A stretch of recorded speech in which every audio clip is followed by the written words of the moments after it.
On this episode of Trash Talk, I am joined by my old no neutral co-host and the man behind the Hold Up, his writing is this fire meme, RobTV. We discuss his origins in the world of competitive Street Fighter, how he used to actually be kind of nice, hosting, and how he's pivoted all that to escape from the FGC bubble and entertain the masses at large. Please enjoy. All right, but you know what I wanted to ask you about? What's that?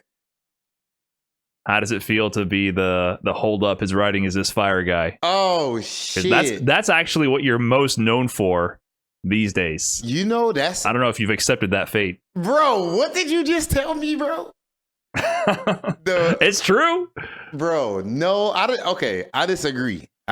This is what I mean, though. Okay. Yes, you are right. That is the most viral thing because it's. Bro, I don't know if you know how that shit is weird. Like one day, last week or 2 weeks ago, I'm like, people said they started using it with it's gotten big enough where you don't even gotta use the picture. You could just put the shit. So I looked it up on Twitter, and bro, you will just see people because I can't search the image, but people are just like, right. If you're talking like, hold up, his writing is this fire, you're gonna see today probably you're gonna see people writing it, let alone the people that's so that shit's mad weird. I do think though, Brian, and I wonder if your opinion on this, like memes aside, I think that because of course people using the meme don't know who I am, right? Right. But I do think I'm probably more known outside of FGC than in the FGC now, which is weird. I think so. I mean, with the meme itself, though, it's like, yeah, it's interesting that you've become part of like the internet lexicon. Like that saying has become part of the language of the internet, weird. Which is something that evolves quick and you know. Memes pick up and die, but that's kind of stuck around more so than I thought. Because when I saw the first couple of viral tweets using it, I was like, okay, that's cool, flash in the pan. Like a month. But it keeps resurfacing. Yeah, no, it's been how long has it been? The thing is, you're on Know Your Meme, right? Like you got a page for this. Like you have a page with the source and the initial the history of how this spread. You know, like yeah, it's been over a year, and would you believe keeps popping up? I actually think people don't know I don't know if this is true. I can never say who started who made it viral. I just know the first one I ever seen was somebody I think posting it to shit on me actually. So and it just kind of flipped in my favor, right? So somebody literally posted it because people think they're broke the matrix when they find out what this is an exaggerated YouTube face. Bro, I'm a grown ass man. I know what I'm doing. This is the game. I gotta advertise. So it's supposed to be a funny, overboard, dramatic ass, goofy ass picture. And I think somebody just posted it. You're in on the joke. You're in on the joke. Yeah. Yeah, a lot of people like to look at YouTube thumbnails, and I noticed there's been a meta for that of just people like to act like they're above the fray, really. When they see exaggerating. I'm using clickbait in that sense, but I don't think even the word clickbait has been watered down because using exaggeration, which is still relevant to the actual subject matter of the video, to me does not define what clickbait is, but that's what people use it for. If you're exaggerating at all to draw attention, people call it clickbait. And people like to act like, oh, this guy's exaggerating to get my attention to click on this video. They think that makes them such a smart person. Yeah, but at the same time, they then spread it. It's like, yes, this is such a interesting problem with the internet. So many people will find things they find displeasing for whatever reason, like they don't like that they're being appealed to or marketed too heavily, and then they still regurgitate it or clip it to shit on it and spread the message. Yes, it's like the fucking to put myself in that category, of course, but like the kick streamers who do stupid stuff everywhere. But y'all are making them huge. You know what I'm saying? But look, this is an interesting thing with the whole viral meme thing.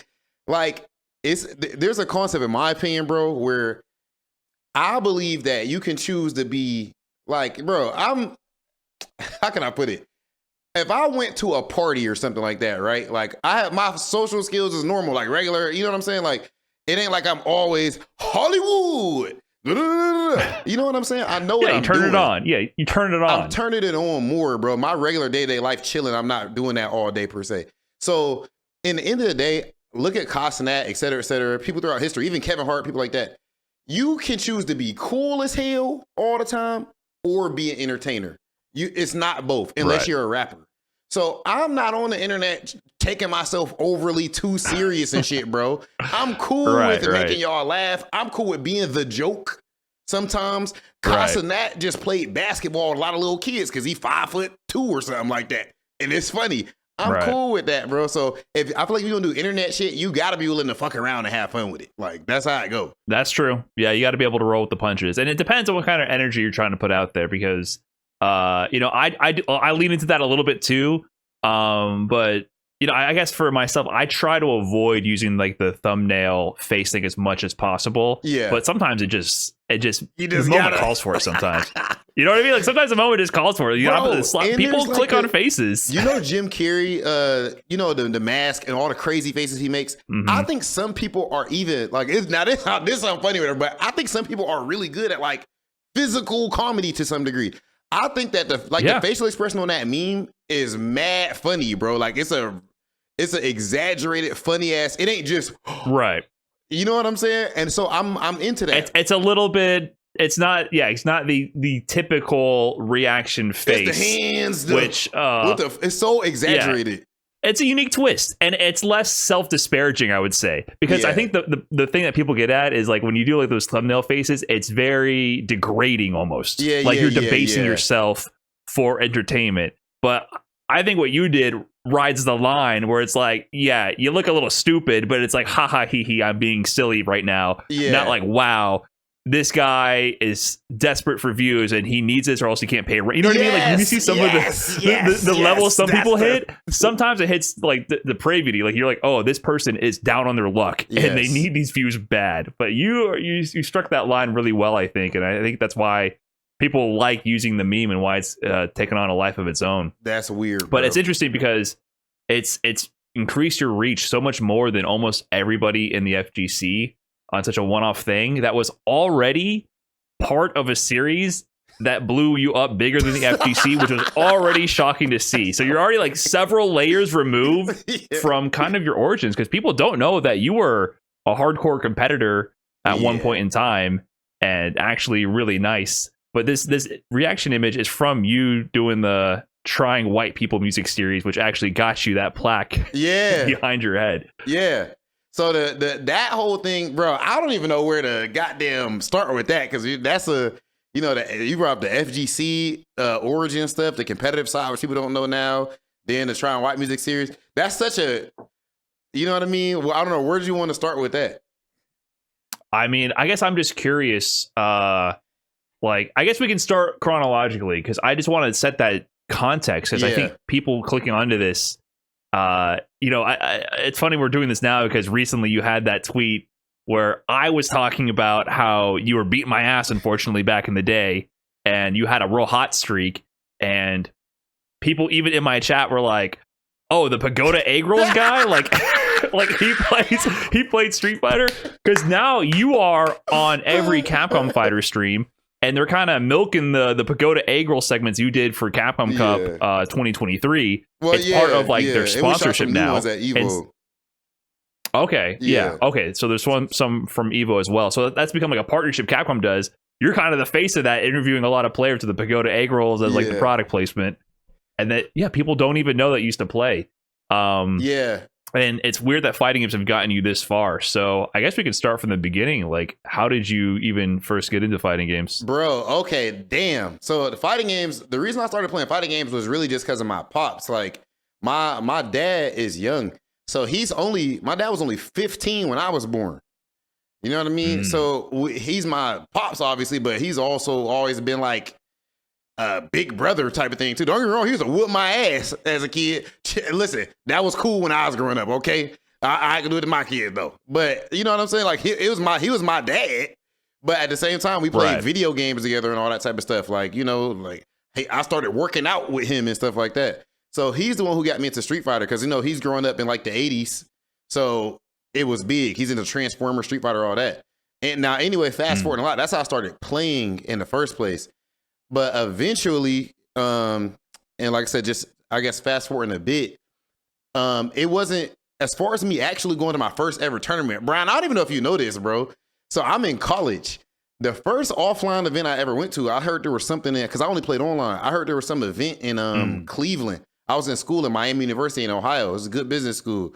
And so I drove down there. When I tell you I beat everybody ass, bro, I thought I was the GOAT. Because they had you won your first offline event? There's a picture. I'll send it to you to put it in here maybe. I don't know extra for double. I see where the origins of RobTV come from now. Bro, I'm telling you. And then there was like you got to think, this is my first ever offline. And people are like, it's like a regional thing where they got a certificate for the winner and everything. Like, so... This is Street Fighter 4 to clarify. Like, no, what this year is is Street this? Fighter 5. Oh, this is Street Fighter 5. So you did play casually Street Fighter 4 before. Yeah, but I'd never been to an offline for Street Fighter 4 though. Okay, so this was like 2016, like first year of Street Fighter 5 then? This got to be 2016, like maybe the end of 2016. So it was called Cleveland Clash. So I won it. Like it was so few people that they had to do round robin, but I didn't lose to nobody. No. So I remember taking a picture with my thing, like, but they didn't. That wasn't the tournament taking it. I just took it. My girl took it for me at the time. So I was like, excited as hell. Right. So fast forward a lot, bro. Now I remember I was like, bro. Now the name RobTV and stuff. Like the reason my name RobTV is just RobTV was just the name of my YouTube channel. So early in the FGC, I'm like, all right, I'm dropping out of college. But it's not as stupid as it sounds. It's not like, I was like, I'm about to just pursue the FGC. I just knew it was going to be either entrepreneurship or maybe content or XYZ instead of just like traditional path. So I had a lame ass channel name. It's still, I go say that, but I had a lame ass channel name. It was called No Chart TV, bruh.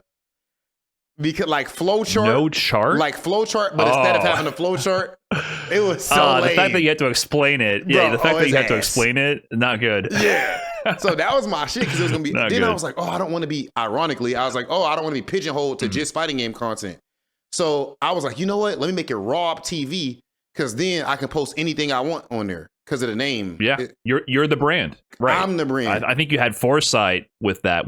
So you started this channel originally because you won a round robin tournament in Cleveland. Out of that's nowhere. Not why I started the channel. I just started the channel because I thought that the FGC didn't have a lot of like entertainment and shit. Like, and I remember, it was FGC related. Like you were inspired to create content in the FGC lane. Because I remember seeing some of your older YouTube videos. Even like you did have some original like sort of vlog type of discussion videos that you did back in the day. But I remember even like older. I think there was like non-FGC stuff on there. Well, it was. The first video is FGC. Okay, so you explicitly started this channel with inspiration from making FGC content. Yep, it literally said like the first video on there is literally like it's so lame too, but I edited the fuck out of it. I gotta send it to you. It's unlisted now, but it's still there. But it was literally like you hit it comparing Street Fighter 4 to Street Fighter 5, and I did this, bro. It's video essay style, so it's like. That's sick. Why did you unlist it? Bro, I've unlisted like 70% of my videos, but the reasoning, that's a later issue. Like, but that's a more recent thing. You know what I'm saying? Like, okay. You know, but so basically I went on there and unlisted, which maybe I should put the shit back. I don't know, bro. Like, but I unlisted a lot of shit on there.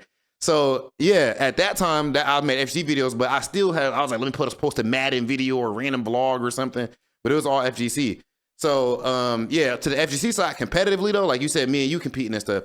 My first year really going to tournaments, I would say was, you could argue 2017 at best, and I would say 2018, but 2017 is when I went to my first major. That's when I played you in 2017.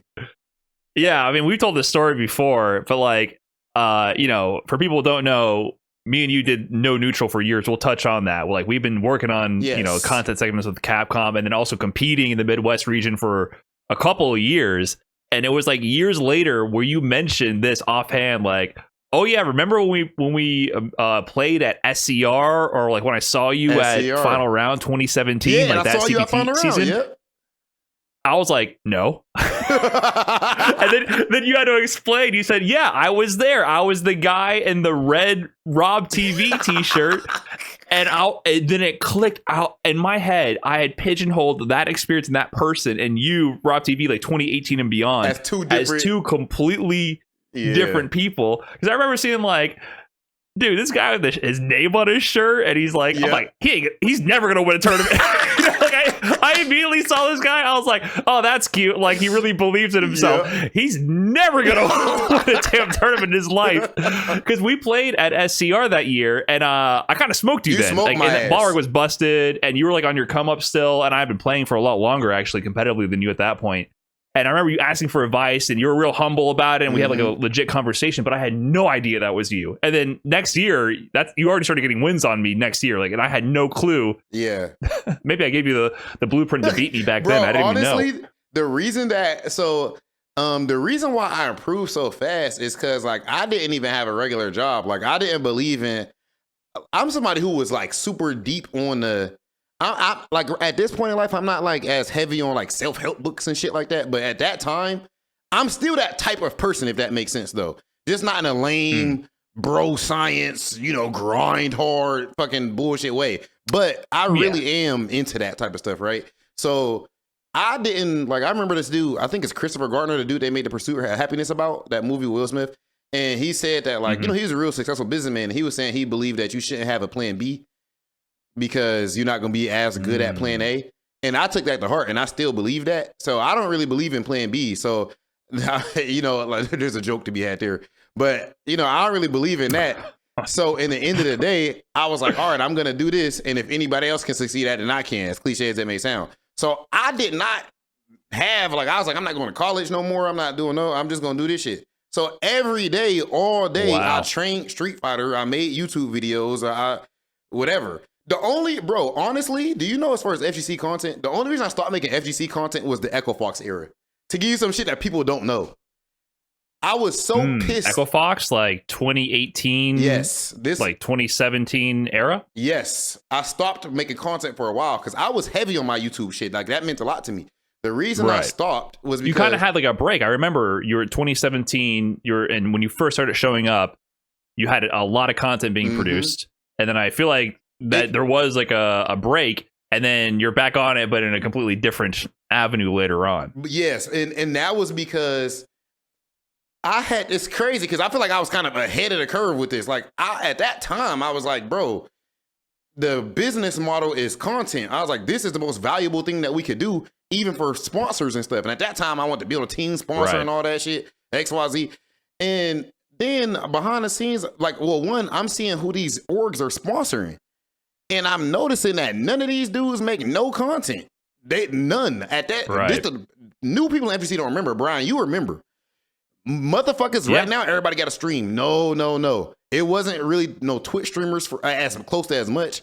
YouTubers, none of that type of shit. All dudes would do is be good and go to tournaments, win or lose, and go home. And they're getting sponsored by these big orgs.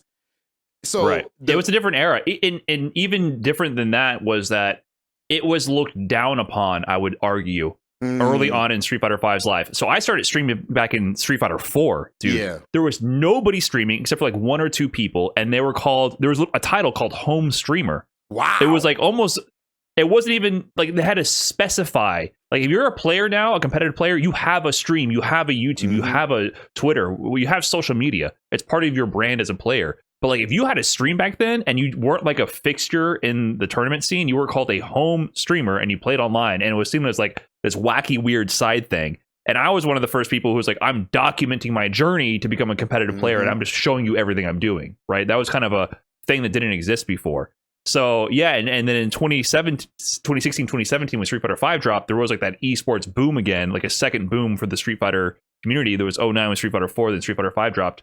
That's when the biggest amount of like venture capitalist funding and all these teams started just pumping in money, not just to FGC, but esports as a whole. So the legacy players from the Street Fighter 4 era, the top players then started getting sponsored and started getting huge salaries for, I don't know what. I don't know what. For nothing. There was no vision of the future, but they were throwing money at players. Yeah. It was so dumb, bro. I'm like, bro, why is it? What's the logic here? Like we're talking like 6-figure salaries. Like some of the players in the FGC on some of these big teams were getting like high 5 figures to 6-figure salaries to do, I don't know what. Like they were banking on them having success in CPT to get Capcom Cup. But even if they won Capcom Cup, they're not making any money from that. They weren't banking on anything. They had all this VC funding and was just stupid as hell and just like, oh, well, we need to do something with the money. And just throwing it out there. There's a lot of made up numbers. I mean, I've looked back on a lot of this era and saw a lot of retrospectives from other content creators and people behind the scenes about talking about how that went. And it was all funny money. And even like at the time, you had to have known. Like you had to have known that something was up. Like this was not going to last. This bubble burst COVID, I think, was the death blow to it, right? Like player salaries started dropping, teams started dissolving. But there was no future in that. There was no way to make a return on paying these players this much money. It was stupid. It was a completely different era. And I remember, and it's crazy because I think that goes to, so yes, that's why I stopped making content for one, because it was like, okay, if I want to succeed in this, they don't want you to make content. They want you to just win. I got to win. So that's why. So wait, before you move on, I'm just trying to understand. Was your thought that it's the brand image I'm sending? If I'm making content, I'm too overexposed, so I don't have that mystique? Or is more like I just need to spend my time focusing on competing and content is distracting from that? At that time, I felt that it was just results over everything because I disagreed with the business model. But I said, if this is the way this field is, I have no choice. So I was like, it's no point in me turning on my camera. The best thing I can do is just win, which is crazy. And I do want to, I don't want to say reverse a little bit, but I'm gonna bring up my boy Knuckle Dude. That's one of my guys too. We were super tight in the past, and like the FGC in general, bro, it's crazy. Like it's not a miracle that I've succeeded in this stuff, but statistically it is. Because when I say that, bro, coming into the FGC, just seeing Knuckle Dude in person at final round at my first ever major in 2017 blew my fucking mind because. It's not like, I was a super crazy Knuckle Dude fan per se, as much as he just won Capcom Cup. Now, mind you, how old am I? I'm young as hell. So even just, this dude just won $250K a few months ago. Now I'm at my first major. I watched that and I see him on a big stage. These professional cameras that I'm not used to at the time. This esports jersey that I really don't know shit about. You know what I'm saying? Like, I'm seeing all this stuff. So just standing next to Knuckle Dude, just going and taking a picture with Daigo. You know what I'm saying? Mike Ross was there. You know what I'm saying? Ironically, considering the stuff I ended up doing later in the scene, shout out to Mike Ross. But you know what I mean? So there was so much smoke and mirrors that in the scene is not close to what the fuck I thought it was, or the success, the money, wow. Back in the day, and I even, bro, we can talk today. I'm telling you, Brian, and then just a quick note real quick, 'cause I want to hear your point on what I just said, but even at some point in my career, I had a posture syndrome to some degree, because my friends and family are seeing me on fucking television on TBS, and I'm getting messages from people from the hood I grew up in. I just saw you on commercial on TBS, XYZ. They see you posting professional pictures, and you with Red Bull this, and going to Red Bull Conquest and all this. It looks like you doing more than what now I really am, praise God. You know what I'm saying? Closer to what they probably was thinking at the time. But at that time, you know what I mean? It looks better than what it is.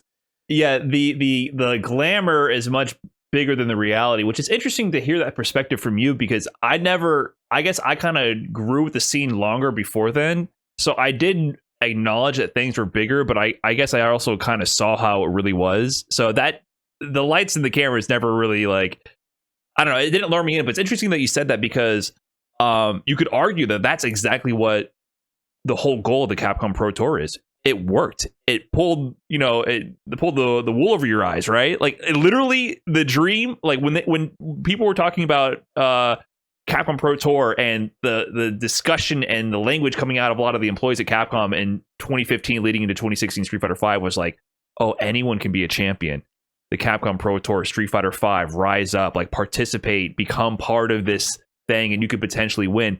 It sounds like it worked. Like, literally, you dropped out of college and said, I'm going all in on this. It actually worked. It got you into it. I would say that's not how that happened. Like, I didn't drop out of college to pursue Street Fighter at all. I dropped out of college because I was reading self-help books and stuff, and I was like, okay, like, I literally, just to say a quick side, I remember in my last year of college, I'm reading The Richest Man in Babylon and shit, right? And like, I'm learning about, financial management and business and all this stuff. So I'm like, I remember I used to wear suits and shit to school sometimes during that year, bro. Like, it was to college, like, just for no reason or whatever. Like, I was gonna go to corporate America. I went to like good business school. So I remember one day I got like my student loan refund check. I go over to a dry cleaner and offer to do, this shit is so cringe in hindsight, bro. I go to the dry cleaner and I offer buddy $1,000 loan, $1,000 loan.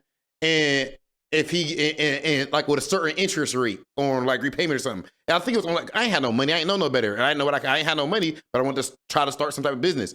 But I had that audacity to go and do that shit at like 18. Are you a loan shark? I don't understand what is this business proposition? Read something. I was like, bro, what can I do? I was like, fuck this. I'm gonna try to do something like I think you're missing this step where you threaten to break their kneecaps after. Like, this is that's what the mob does, dude. That's the mob business model. Go to the local. I went to the local go joint. To the local. I swear. Yeah, to God. go to the pizzeria. Go to the coffee shop. Bro, go to the dry cleaner and protect their business. Bro, I'm looking up stocks and shit. I'm like, bro, if you ain't got no money, what's the point? Like, I gotta do something else. I figure it out.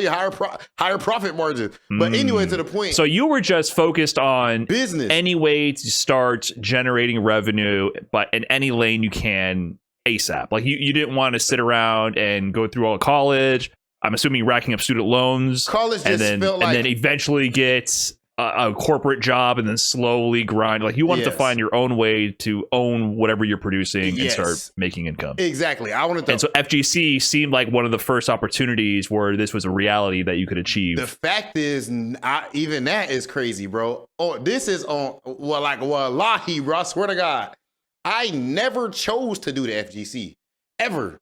It happened. Like, this has genuinely, the FGC shit is entirely, I just loved it tremendously. And shit just kept happening. Like, it's like hosting, we'll talk about later, like getting to that. Like, bro, I never chose to do that. Like, so as far as the tournaments, if I play a video game, bro, and I really get into it, I'm gonna stay up all fucking night. That's my problem now. Even if I'm just playing a game casually, like I'm playing FIFA. Do you know how much money I spent on FIFA points and shit? And on his packs. Oh no! And goddamn, or how much videos I've studied. They got you in the system. But I don't want to win a tournament for FIFA or play it. But it's like, so anyway, with fighting games, I just was so hooked. I love it. Like, it's so fun. So when I went to my first major, where I saw you at and shit like that, and all these people, I went there talking shit, XYZ, and I had Ohio versus everybody, Midwest versus everybody, Pride, all that shit. So, and I lost to some motherfuckers, and I'm like, the fuck?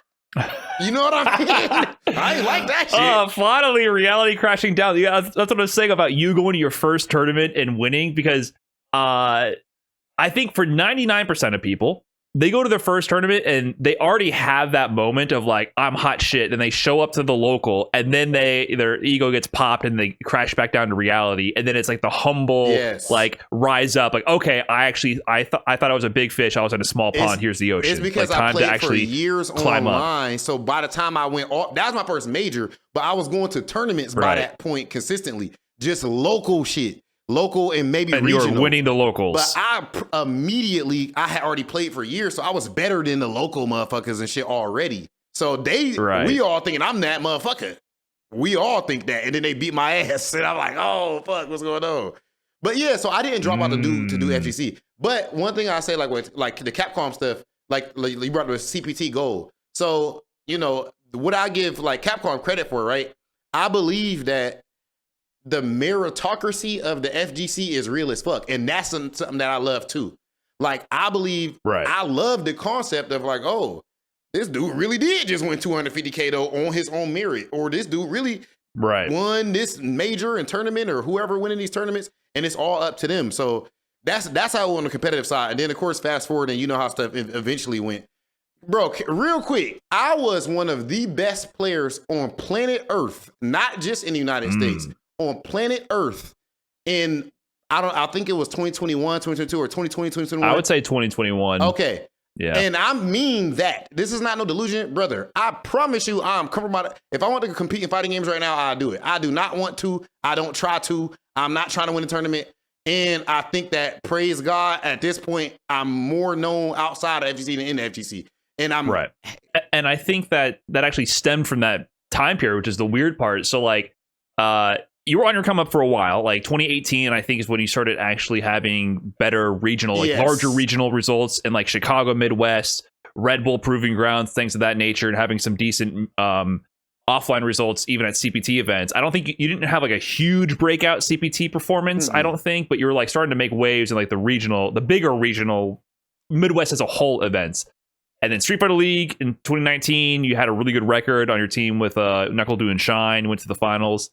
But it wasn't until like COVID happened, where I think that was you're starting to hit your peak. You're starting to hit like your stride with that. Yeah. And then we go to this online format. And the attitude at the time was like very much like, this sucks, this doesn't matter, yada yada yada. And then 2021, you're dominating, right? Like I keep getting second to you. It's like me and you are kind of running the Midwest at this time, and we're doing no neutral, which is crazy. It's crazy that we're hosting Street Fighter League and shit. We doing no neutral. Yeah. So you start getting picked up for hosting. Was actually the 2020 season finals, was that like your first Capcom hosting event as well? Because that's where we kind of met in terms of hosting. My first thing ever was Street Fighter League, bro.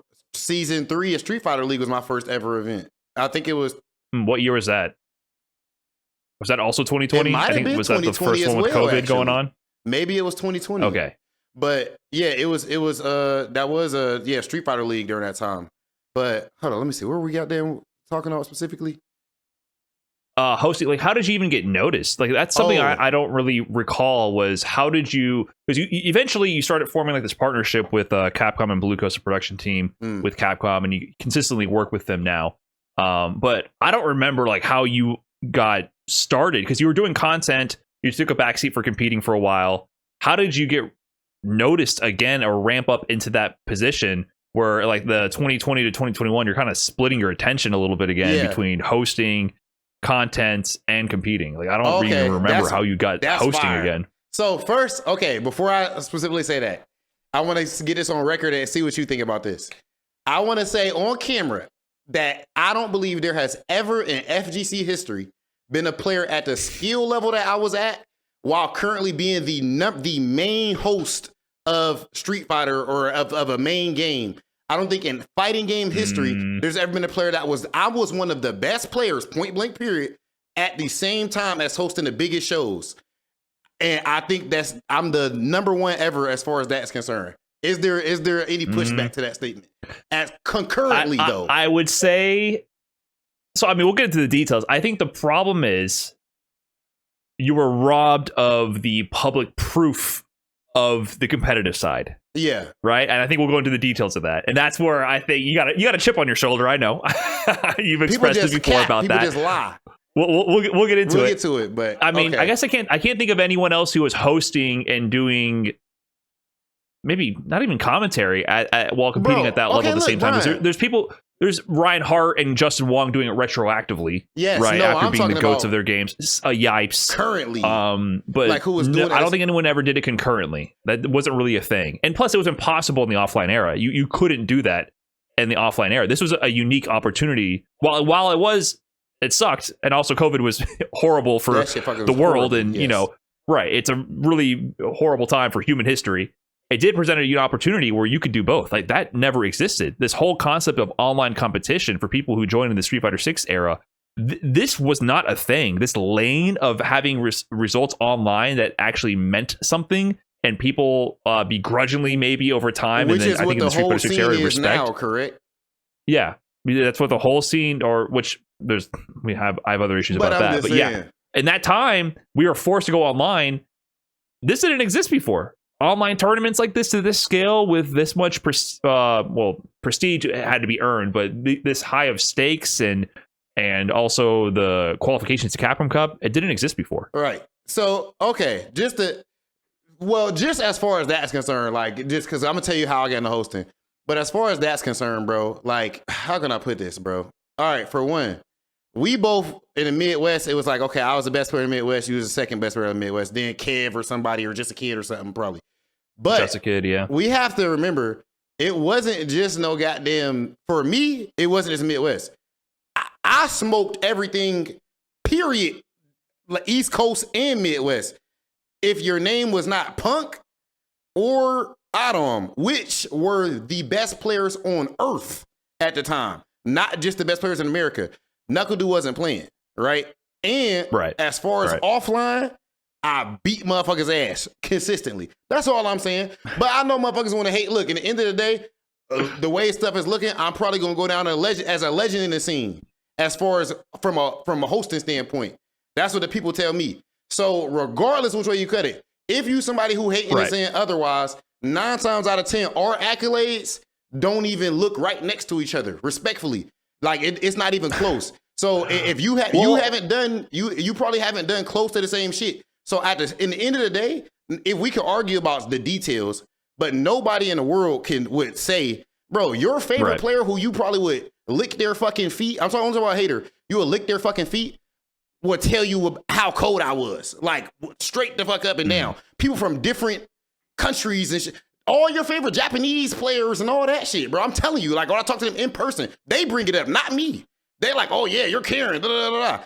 And we'll train together and shit like that. Oh, I need training for Karen or XYZ. So just point blank period. That's one of the problems with the FGC in general. Like I saw what happened with the little homie, young Matt Teen recently when he beat Angry Bird. Right. It hurt me seeing his tweet.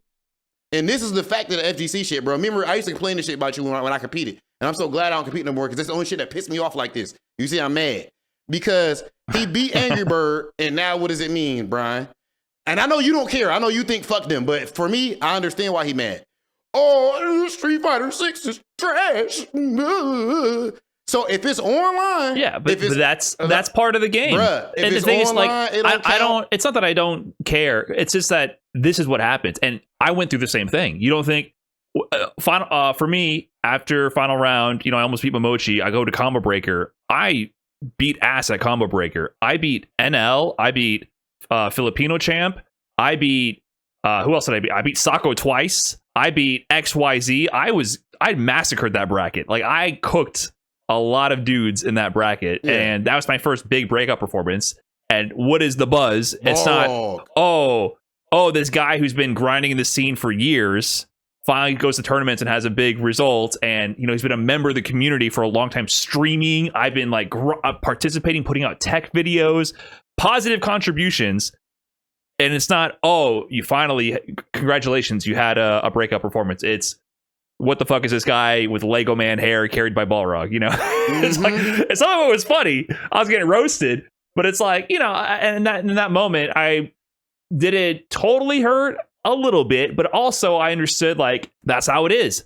Balrog was, and I'll admit, very busted. So like, what? but that's the game. Like, it's also you pick the tools that are available. Okay, if Daigo was winning with Balrog, would they say that? No. So that's the way the shit go. So it's biased. Okay. There's nuance there. There's nuance there. Right. There's nuance so my there. point is, it's an issue with the FGC was in general. busted. He was broken, but regardless, it's an issue with the FGC in general where if a motherfucker win, if it's not who you want to win, then it's an issue with them winning. Kev is winning right now. Right. Well, Rashid is busted, ain't he? So do he get credit or? But anyway, I don't want to stick on that too long. Either way. Yeah. No, but I think it's an interesting topic because I do think there's nuance. I love competing. That I wish didn't affect you because I think that's just the noise as part of the game, and I think that will always exist. And I think as a competitor, I don't think people should engage in that and should be understanding and sympathetic in that way because it can lead to these negative experiences where people go, "Fuck it, why am I even participating?" So I see both sides. I wish the community wasn't that antagonistic to seeing upsets happen and things of that nature. But also as a competitor, I also feel like you have to buckle down and just say whatever, let it slide off you, and then become undeniable. You know what I mean? It's a two-way street. That's why I popped off on 1,000 motherfuckers a day. So you see, I was beating ass and taking names, money match, whatever we want to do. But I didn't stop competing because of that, though. I stopped competing for other reasons. Right. I didn't stop competing for that. But to the, no, go ahead. What were you going to say? I was going to say, the other thing with the young Matt Teen thing is, I do think there's a conversation to be had there, and in general about state of game, state of format, whatever. There is a conversation to be had, but it's all about, as a community, nurturing what's best for the competitive scene, the players, and context, right? That's a young, literally teenager, having the biggest win of his life so far against a well-respected Evo champion who, you know, people love Angry Bird, and it plays the same character. He probably idolizes him to a degree and probably respects his gameplay ultimately. That's a life. It should be a positive memory for life for that person. So with social media, it can be turned into something negative quick. And I think that contextually, as a community, we should be mindful of. Like, don't immediately turn this into a discussion point in 0.01 seconds. Wow, this game's trash. Wow, this is so random. You know what I mean? Like, I get the conversation, but nuance. Yes, and I think that's another thing too, is that I don't like the fact that there is because there is legitimate conversation to be had about the young Matt Teen win or Marine beating Problem X. That started all, shout out to Marine, but that started all this conversation. I understand the conversations. I guess this is one of the things that I didn't like as far as competitively. I was very competitive and good at it. But if a boxer, if Floyd Mayweather fought against you and you knocked him out in the boxing ring, nobody is going to say, oh, well, that was because the glove was because it's boxing. It's a fight. You know what I'm saying? Right. Who won. And that's it. It's an upset. I don't know if he'll win the rematch, but it's he knocked his ass out. In fighting games, because... You sure about that? I'm a huge fight fan. The fighter will make an excuse, but no. Bro, Ryan Garcia, I know I'm not to get specific, but he just knocked Devin Haney ass out, and he was on steroids. Twitter, fanboys make excuses for everything. They'll reason away but not every win. But I think there's less, if it's not, you're right. But I follow. People hate on LeBron James, bro. I follow. True. I got sucked into NBA Twitter. I don't even watch basketball, dude. I follow NBA Twitter because it's so fucking hilarious how delusional people are. Some of them are in on the joke, and they're just like they're trolling, schizo posting for fun. Less legitimate but other reasoning. people believe it. But I think in competitive gaming, there's more legitimate reasoning. Right. Like where I get the door for doubt has been popped open, and once you open that floodgate, you can't close it. And we're at the whims and mercies of developers. Things change very quickly, and we're not as established. So it's these conversations are both more relevant and also possibly destructive. That's the thing. That's why I feel like we need nuance as a community when discussing these things. Yes. Don't tear people down who we should be supporting in the process. Yes. Because I care about these things. I care about the format. I do think there's issues with the gameplay to a small degree, but also the formats. I will make changes too. For sustainability.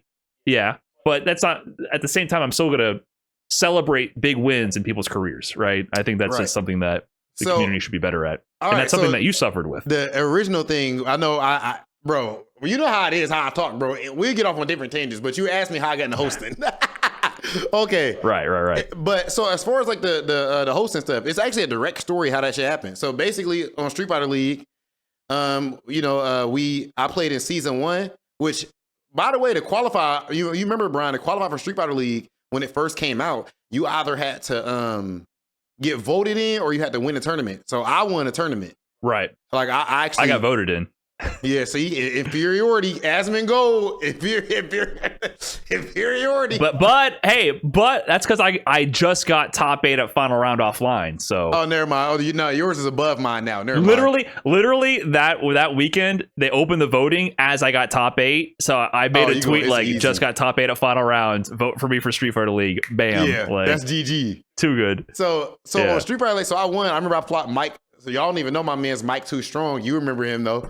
My boy Mike Too Strong. I played him in grand finals. But anyway, so I qualified for that. So basically, I'm a player on Street Fighter League. Now, this is the first thing, first, again, I'm always at, I beat ass, one of the highest win percentages in Street Fighter League history in season 2. But you beat Justin Wong as well, right? Like, because Justin Wong in the mirror. I beat Justin Wong. That was my captain, so it was up to him to make the comeback versus your team. And you actually, I remember you beat him in the Karen mirror in that set, that was a big win because at that time Street Fighter League was a mix of vote-ins and tournament qualifiers. So I wouldn't say it was like as strong as competition. No. All respect to the people who participated. Season 2 was stronger. But Justin Wong was in there. Yeah, Justin Wong was in there, and this is still when he was competing. He just got like 3rd place or 4th place at Capcom Cup. You know what I mean? It was an that was a really spot. big offline win to close out a set, right? Like to your accolades right there. Yeah, and then of course like season 2 it like went even better, and I beat a lot of players like Adam, like a lot of good players. But the thing is, it wasn't the play that ended up being most important for me. If you remember, bro, like I remember I was signed with the Tar Pit Club. I had these like RobTV stickers, like physically, that they had made. I remember we beat Team Inferno, this Punk's team. It's Punk, JB, and Broly Legs, right? So we beat them. So at the end, we do the interview. Rip is the host Street Fighter League at this time. Rip from Tekken. So he come to do the interview. So he's like, yeah, so do you think you would have beat Punk if you played him? So mind you, Punk the best in the world, right? I'm like, oh yeah, that goes without saying. But most importantly, so I said that like it's nothing, talking shit. I wanted to commend them for their effort though. And I went over and handed Punk. I set a RobTV sticker in front of Punk. I put one in front of. I gave one to JB, and I set one on Broly Leg's chair. Rest in peace. You know what I'm saying? I straight said one of my man's Broly Leg's chair. That's my fucking dog. But that type of stuff, like I was always trash talking. Me and Dual Kevin's beef, all that stuff. So the reason this ties into hosting is we were the champions of Street Fighter League. Like, we don't have rings yet, but Capcom's supposed to be getting us some. But we won Street Fighter League NA in season 2. Punk's team won in season 1. So we were supposed to come back automatically for season 3. So I was going to be a player. And if this moment didn't happen, I never would have been a host. When I was supposed to come back as a player, Capcom decides, I already got an email and everything, but then Capcom decided, oh, it's going to be international now. But Team Gale is still supposed to come back. But they gave Knuckle Dude the decision as a captain to decide, is he going to go get like an international team or we come back like we're supposed to come back? Even though they already told me and Sean we're coming back. Mind you, it was extra crazy because me and Knuckle Dude lived together at this time. And mind you, this is earlier in my career. Like that, like even the money you can get from that shit and everything, it was very important career wise. Like it was very important for me to be a part of this. But dude eventually made the decision to not come back with us, and which is us being tight friends and stuff is like an awkward, crazy thing. But it's like, yeah, do what you got to do. So it's cool, whatever. So now, well, I mean, of course, at that moment, it didn't feel like it's cool, whatever. But it is what it is. So the crazy thing that happened is I get a phone call, and it's from one of the homies at Blue Coast, and they're like, hey, from an entertainment standpoint, we need you on Street Fighter League, or even if you're not playing. And they thought about possibly having me do like a segment, and now I was so entertaining as a player, they wanted me on camera. And then during that conversation, he was just like, what if you just host it? And I'm like, shit, hell yeah. They've watched all my YouTube videos and stuff like that. So I'm like, fuck it. And that's how I got into hosting. I did that first thing. I never hosted before. And from that, I got calls, like every other thing hit me up after that because the scene response was so good, praise God. So that's how I got into hosting. I didn't like consciously pursue it. Okay, the call came and it's like no hesitation. You're just like, yeah, I'm doing 100%. This. I was like, I say, hell yeah. See, a dude like me, I would have been like, I would have been debating it. Like, oh, am I cut out for this? Is this my lane? So you just knew that's what you wanted to do. Oh, you're gonna be a part of it in some way, shape, or form. Yeah, if it's on camera, bro, like, yeah, I don't give. Like, I'm 100% confident with it. Like, I don't, Brian, the way I am, I swear to God, bro. If like that's what I tell people. If right now it was like, okay, like I got no plans to do it. They're like, yo, it's about to be, we need you for this TV show, and it's 1 million people about to watch it live right now, and I got to do it. Like, get out the chair and do it. I do it. Like, I have no nervousness at all with camera shit. I love this shit. I think it's. I mean, that's that. I think I was gonna say real quick. That's why you find your success here. I think it's like the Punk. I told Punk this. I was talking to Punk. We was having breakfast in Saudi Arabia, and we were talking long as fuck. And I was like, bro, when I got into my media stuff, as cold as I was as a player, I was like, oh, this is how Justin Wong feels and how Punk feels. Like, okay, like you have confidence in that lane. Like I feel like I was just born without a shadow of a doubt. Right. Yes. Like just because you said actually, it's funny you say that because you said earlier on in like the 2017 era as a player, 2018, you're getting these opportunities. You're doing like some Red Bull events where they're kind of throwing a bone in the community, so you get these photo shoots and stuff like that, and you're feeling imposter syndrome as a player because like the glitz and glam is more than the reality of it. Like there's no money there really unless you're like winning the CPT events. But when it comes to hosting production, like none of that's there. It's gone. Like that you're meant to be there. Yeah. Honestly, yeah. When it comes to that, because it's not like I feel like I wasn't as good of a player. It's just that like I just think as soon as you have like I remember a memory just popped up for me, bro, on my phone. It was that Red Bull event. I don't know. You remember when Cool Kid was going crazy? Shout out to Cool Kid. Yeah. And Red Bull did like a documentary on him. Well, and him and his girl. It was really him and Joy at the time, right? It was. I don't know if they put the segment in there, but I filmed parts with them actually at that time upstairs. With so I don't remember if we actually made it into it. They also filmed some stuff by the Chicago Museum or like the aquarium outside. We filmed some segments. So yeah, they were making a bunch of footage with him because he had the big breakout performance at the NA regional finals with Abigail taking over Wolf Crone, and then Joy popping off for him, making a scene. So yeah, I remember all that time. He was kind of had some he was like a big wave of popularity. Yeah, and I did a segment too on there. And I remember, so I see the picture. I gotta send this to you, bro, because it's so crazy looking at it in hindsight. This is 2017, I think it is. So I'm actually sitting there, and the whole camera crew is around me, like with the big professional cameras. This is my first time really being on those type of cameras. But really, you could even see Cool Kid in the background just chilling. I had somebody take a picture for me. But I was so excited, like, oh, what the fuck is this? Like all these professional cameras and shit that's just a normal day at work for me now. But that time, I'm like, whoa. So I had somebody post a picture up for me.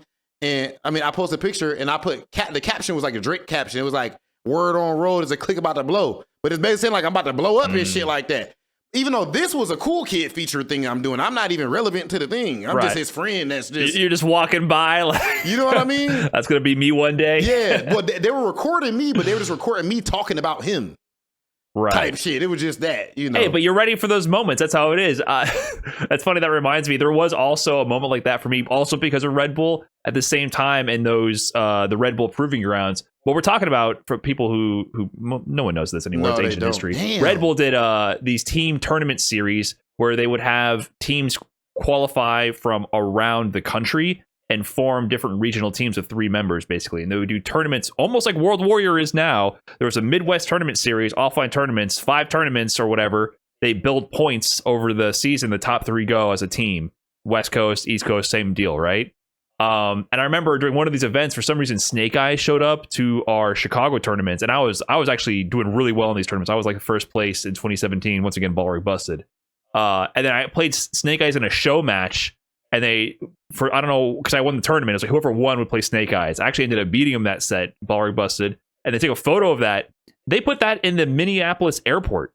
Whoa! On one of the moving escalators, so not escalators, but the moving walking paths to shuttle people along the airport. Yeah. They had a Red Bull photo series of like, there's a guy snowboarding, there's a guy surfing a giant wave, and then here's Snake Eyes playing Street Fighter, and then Brian F next to him. Because Red Bull signed Snake Eyes at the time.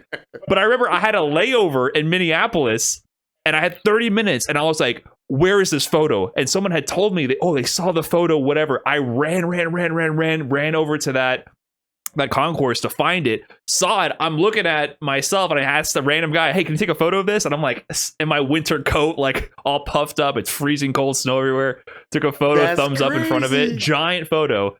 And it wasn't a photo of me. It was a photo of Snake Eyes. Yeah. He's wearing the Red Bull hat. Yeah, you just there. I'm just there. And I'm like, I made it. You know what I mean? Like I'm in the airport, like next amazing, to like people doing badass stuff. So yeah, sometimes you're just kind of next to these moments, but that if you keep on that path, that could be you one day. You can get some of those moments. So I feel like you recognize that and you continued on that path.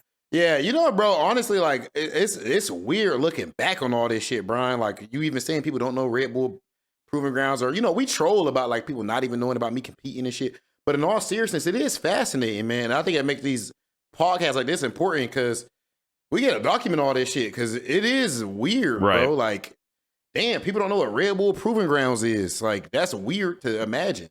No.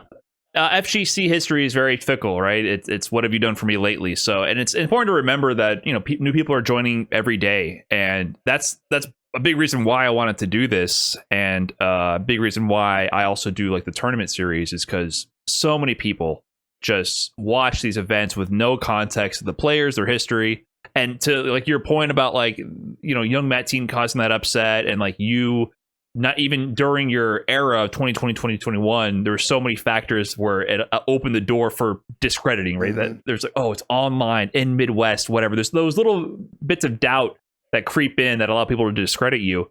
Without that proper context, people honestly do not know what they're looking at. They don't know how good someone is. They don't know their history. So every time I do these tournament recaps, I try to establish like this player's been around for this long, placed here, beat that guy. your favorite player, they beaten them before off stream, top 64. So you don't even get to see it. Up, which rises all ships. Yeah.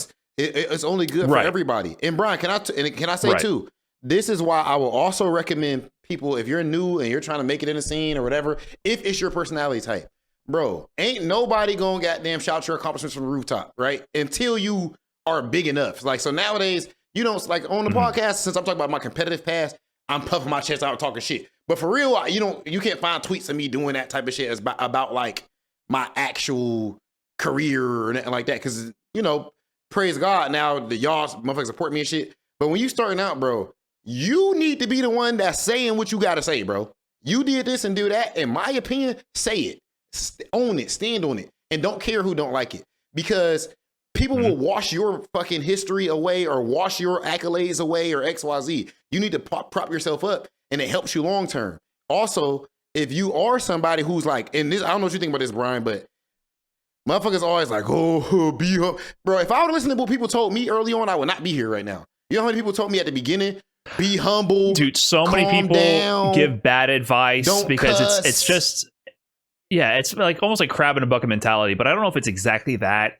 It's just, in general, closed mouths don't get fed. Yes. And you don't have to go about it. Like, me and you have very different styles, of course. Like, you're way more cocky and, like, I don't want to say cocky, but, like, you're very bold about how strong you feel you are. Yeah. I'm not like that. Like, I don't have that same sort of, like, genuinely, I don't have that. But I still made videos about everything I did. Any win I had was out there. I would tweet my results. Even I would clip NLBCs my moments and shit when you was doing your NLBC shit and all that. I would retweet any NLBC. I would mention, good run this week. I would. It wasn't like, I'm fucking better than everyone.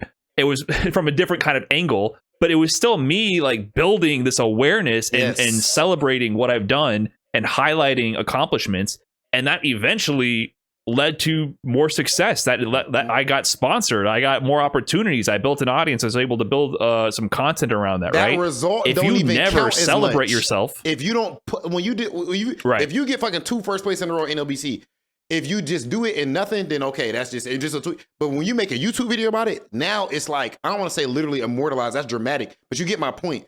Now it's a much bigger deal, and it like people notice it. Some people didn't even see the tournament. Much bigger. But now that you made a video, people that didn't even see the tournament, they're like, and now in their subconscious, they're like, Brian F is somebody who could win NLBC. He beat who? He did what? And it matters for your and they brand. wouldn't even know. These live events that happen are they're streamed on Twitch usually. And if they're weekly online events, they feature competition often, especially in this day and age, from people who are participating in big. The Evo champion is playing in every weekly, right? If you beat Punk in an online weekly, trolling with a second tertiary, his 14th character or not, if you don't capitalize on the moment, I mean, be reasonable. I'm not saying to say, don't say you're better than Punk or whatever.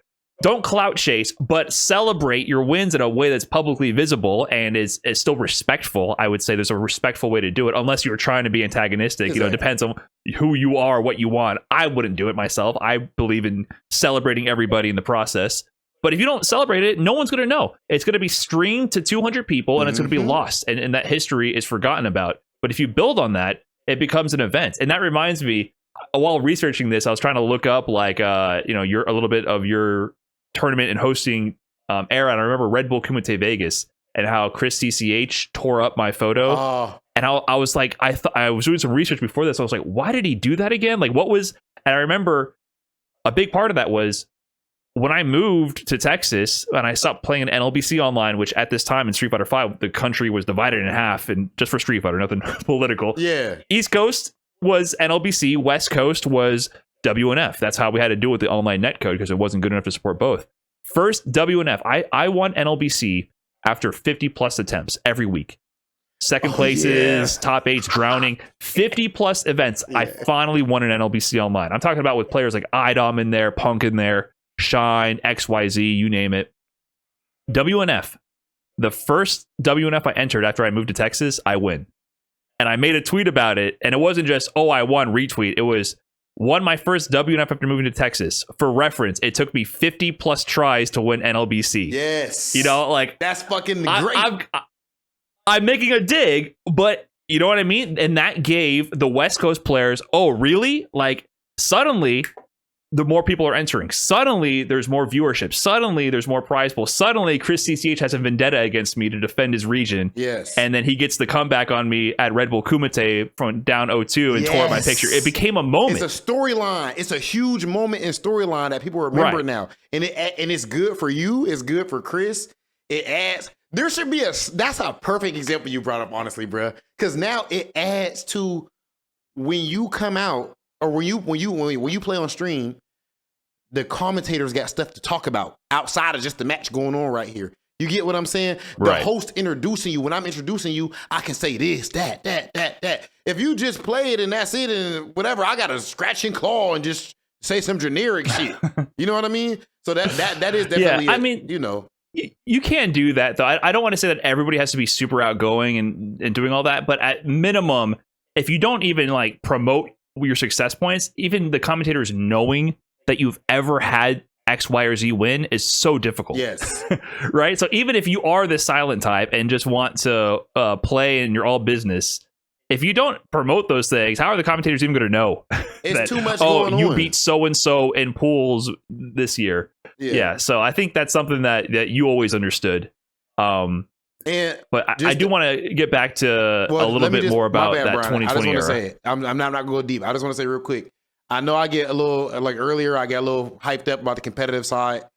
Just know, bruh, it's just that if you've dedicated your life to something for years and you know the ups and downs it took and people try to erase that, it could be a little frustrating. You know what I'm saying? So my apologies if I'm wilding out a little bit, but all right. Where are we going with it, Brian? No, it's good. No, it's good that you're wilding out. I'm trying to get clarity on why this actually means so much to you, because it's 2020, 2021, and it's really 2021, I would say, that you really hit your peak. But in 2020, NLBC Online, you're competing in that, and you mentioned like if you weren't Punk or IDOM, you're smoking, right? So you're competing in NLBC Online, you're doing really well.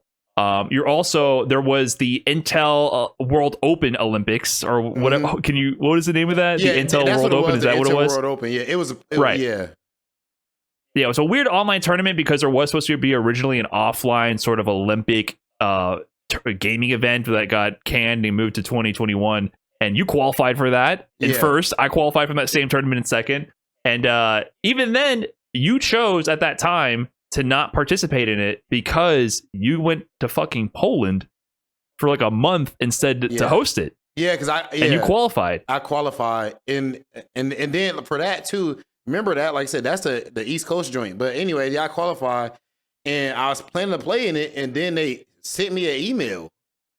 I had no idea it was gonna come, and they're like, "Hey, you know," and that ended up being a recurring theme, bro. Like I was currently one. So y'all know about these online tournaments back in this time, like Intel World Open. I even remember the Blink Respawn. Remember the Blink online? That was fun. Yeah, they made our whole like cartoon avatar and everything with some really good artwork. It was really cool. These online, these were big deals to us at the time. Like I even remember before that, like I forgot what the other joint was. The Geico joints and shit that was big to people and everything. That was like a little before I was popping as much. But anyway, like in the CPT onlines and all this type of stuff, NLBCs, we was pressed on this shit. So anyway, so I qualified through that easily, and it's just like with that, they're asking me to go to. I never been to Europe, bro. I'm like, what? I would have to play online as a player, but they said me I'm gonna come out there in person to host.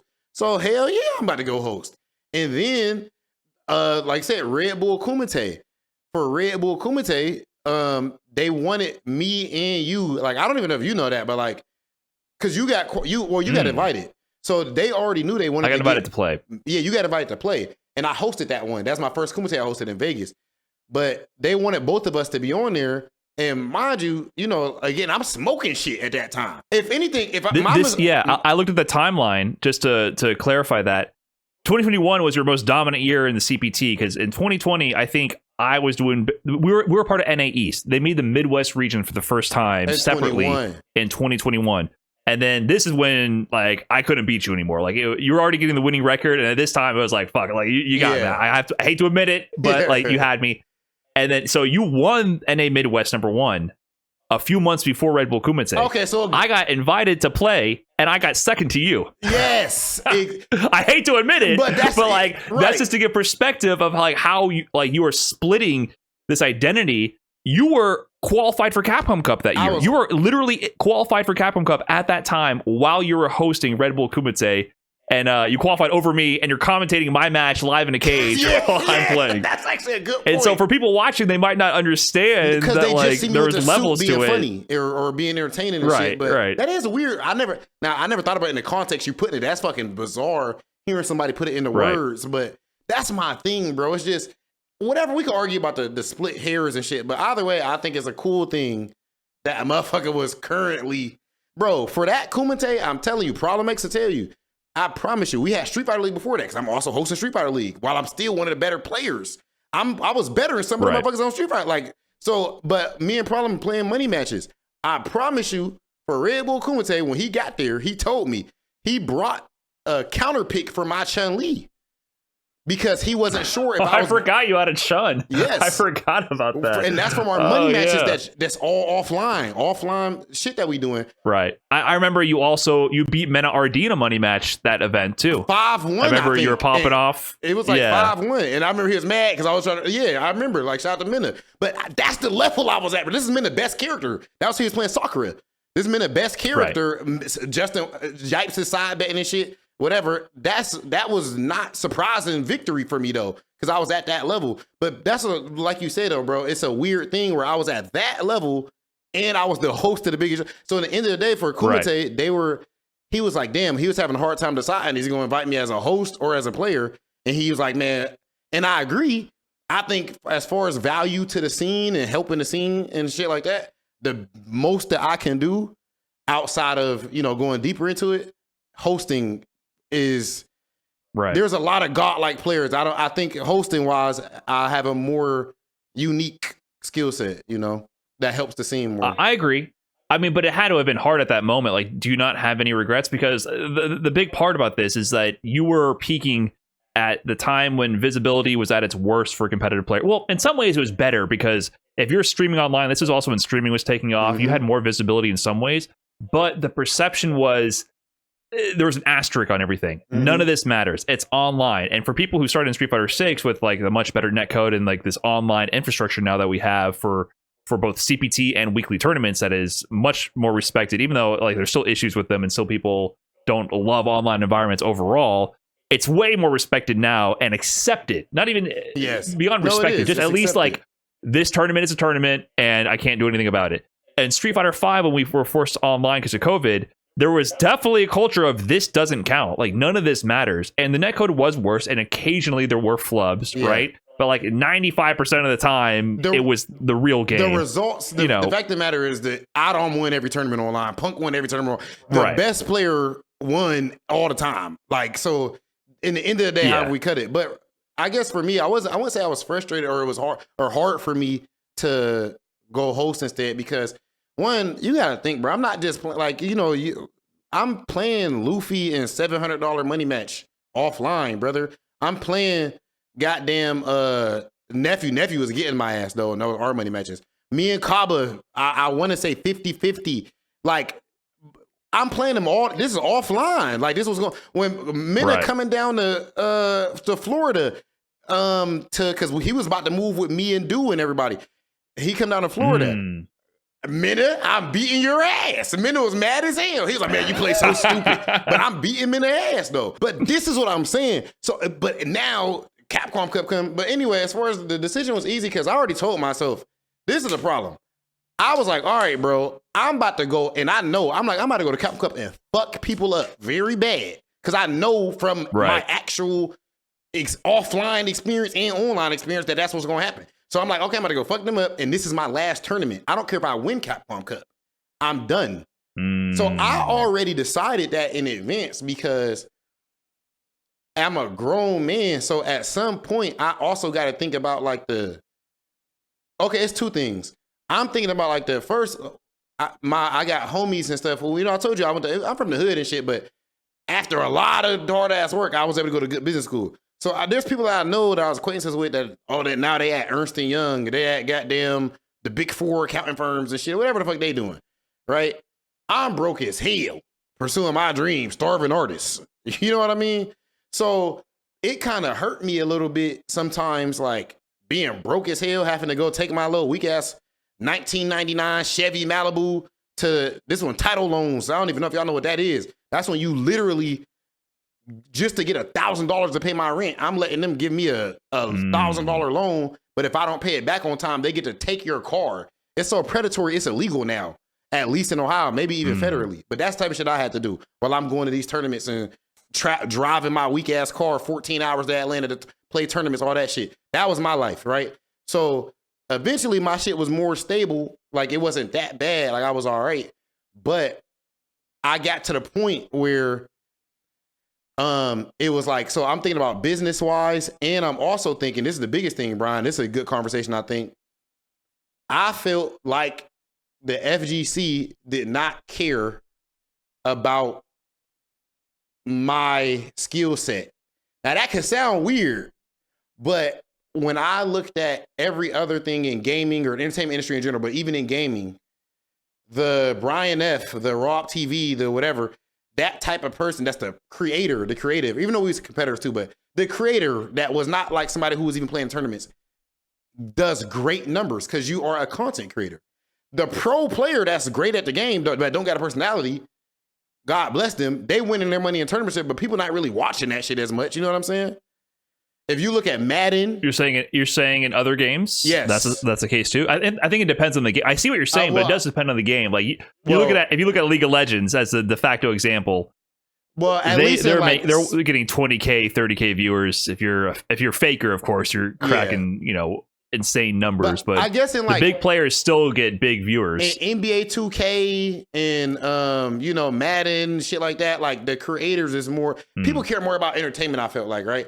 So basically, I felt like my spot in the FGC, as far as like numbers and things like that, even though I was appreciative, I felt like it was not reflective for my actual talent level. Like I try to judge myself as objectively as possible. And if I couldn't look around and say, okay, God bless, I want everybody to eat. But if I couldn't look around and say, okay, like, and YouTube, bro, we do YouTube. We can study the analytics, the numbers. We can see why this don't work. It's a business. We know why we're doing what we're doing, right? I have my reasons. I don't even want to say on camera, but I can't say something on camera. When I analyze why whoever else might have been bigger than me in the FGC at that time, it didn't come back to answers that I liked. And I felt like if I did other things, my concept will be proved. And now that YouTube back there and other things have proved the concept, I don't think, and it's not like somebody has something against me. The FGC love me. I love FGC as much as I want my fans to come to watch me and watch my content because it entertains them and because they fuck with me. I think in the FGC, it's a weird thing where we're all competitors. So my fans is also about to play in NLBC with me tonight.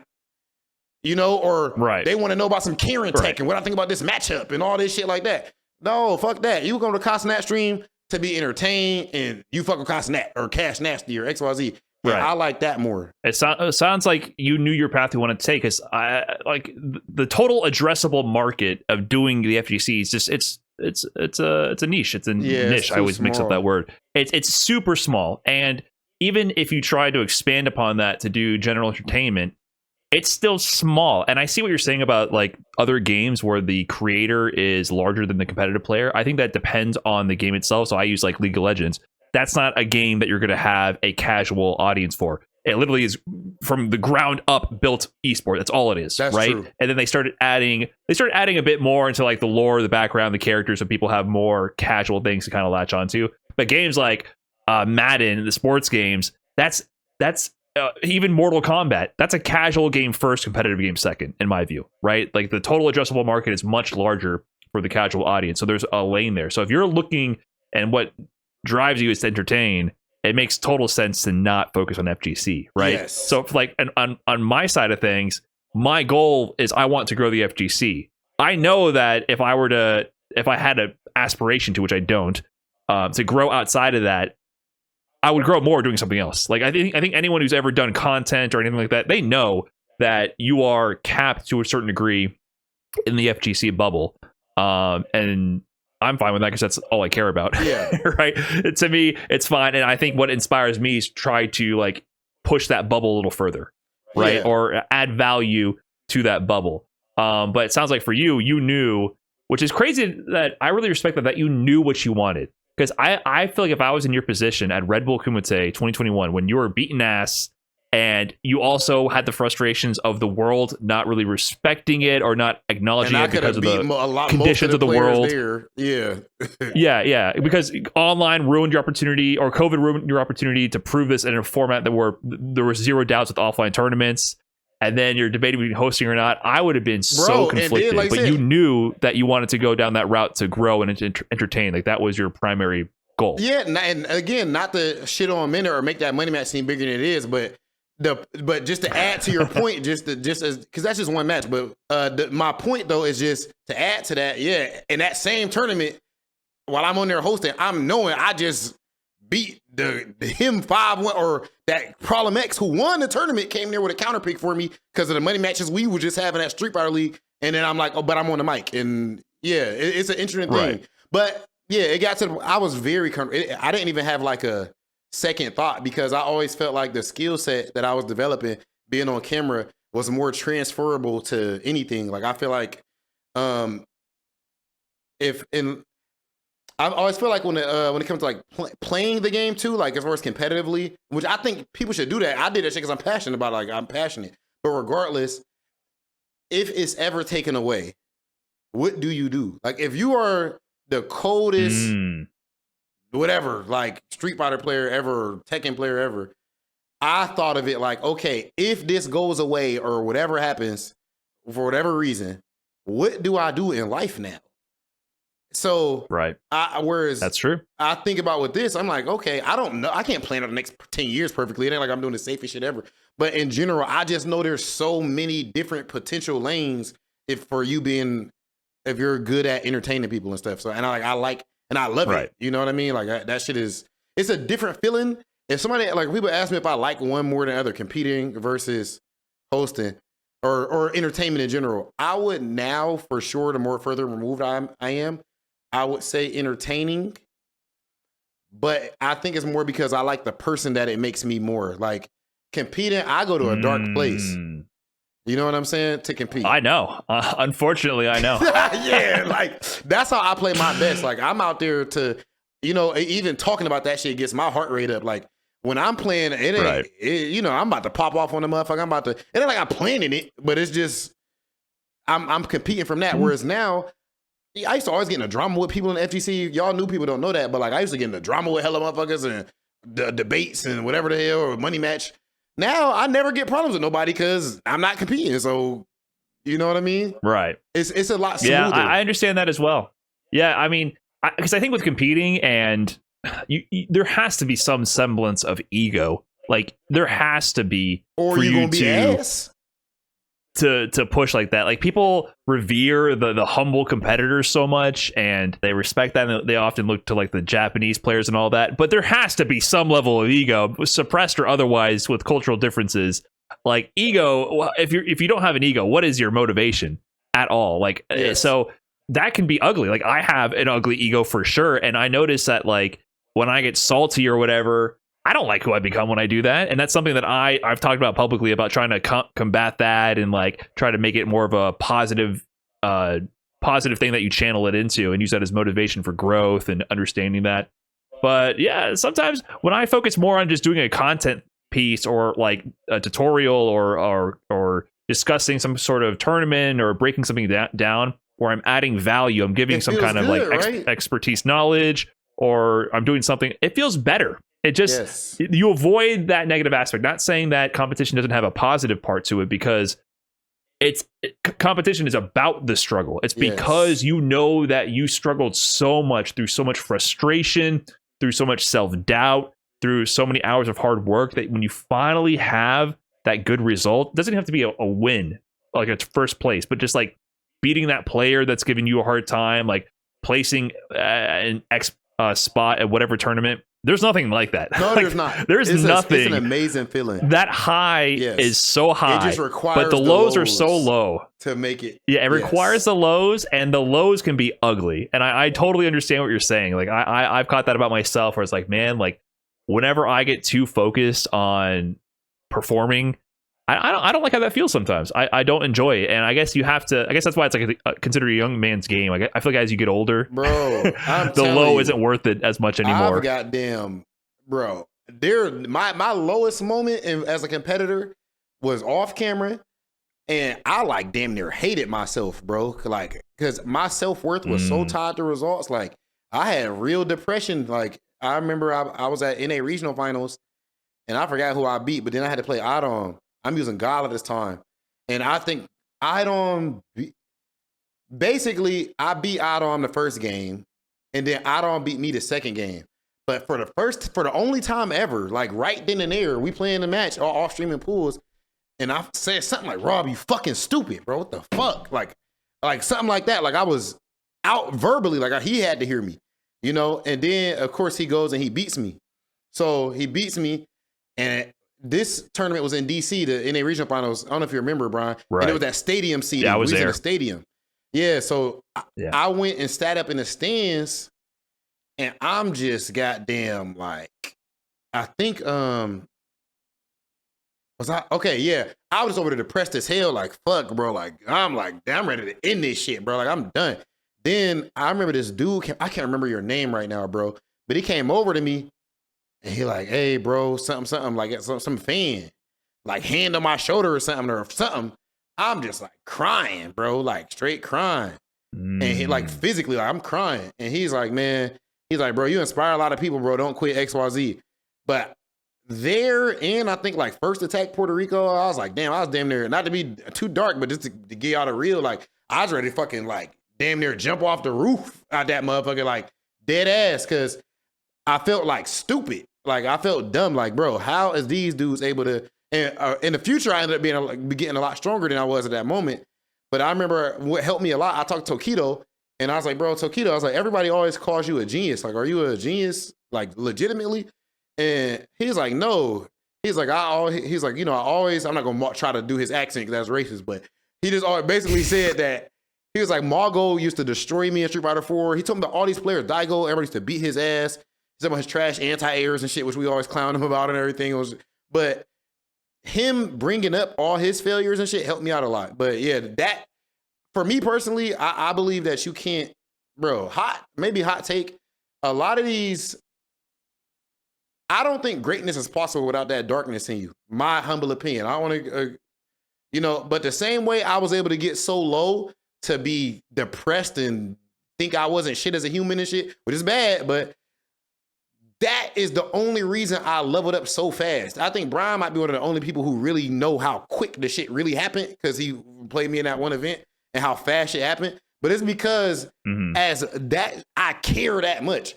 So I think one of the reasons why you have a lot of players who are only decent or who are just very good forever is because the mentality. I think they're too friendly. Not in a Noah the Prodigy ass way. Oh, you're too soft. Not like that, but like, they've accepted people being stronger than them. Oh, I lost, but oh, that's Nigo, or oh, that's Punk, or oh, XYZ. You know what I'm saying? I don't believe none of that shit. If anything, I hate y'all ass when it's time to play. Fuck y'all. So that's the mode that I'm in, and it helped me, you know. But yes, that makes me feel dark. I never feel those dark ways nowadays. Right. Much more stable emotionally. Oh, 100%. And yeah, it's funny that you mentioned like the pedestal thing. Like, I've always had statements like that. It's like, you know, when I get salty, like I'll lose to X, Y, or Z player. I'm like, oh man, I should have done this. Wow, fuck, I'm pissed, whatever. And I won't even be like, I won't be disparaging them. It'll just be like normal competition, like, GG, you got me, fuck, whatever. And then the chat would be like, oh, don't worry, Brian, you lost to so-and-so. Oh man. That's the moment that it sets me off. I'm like, so?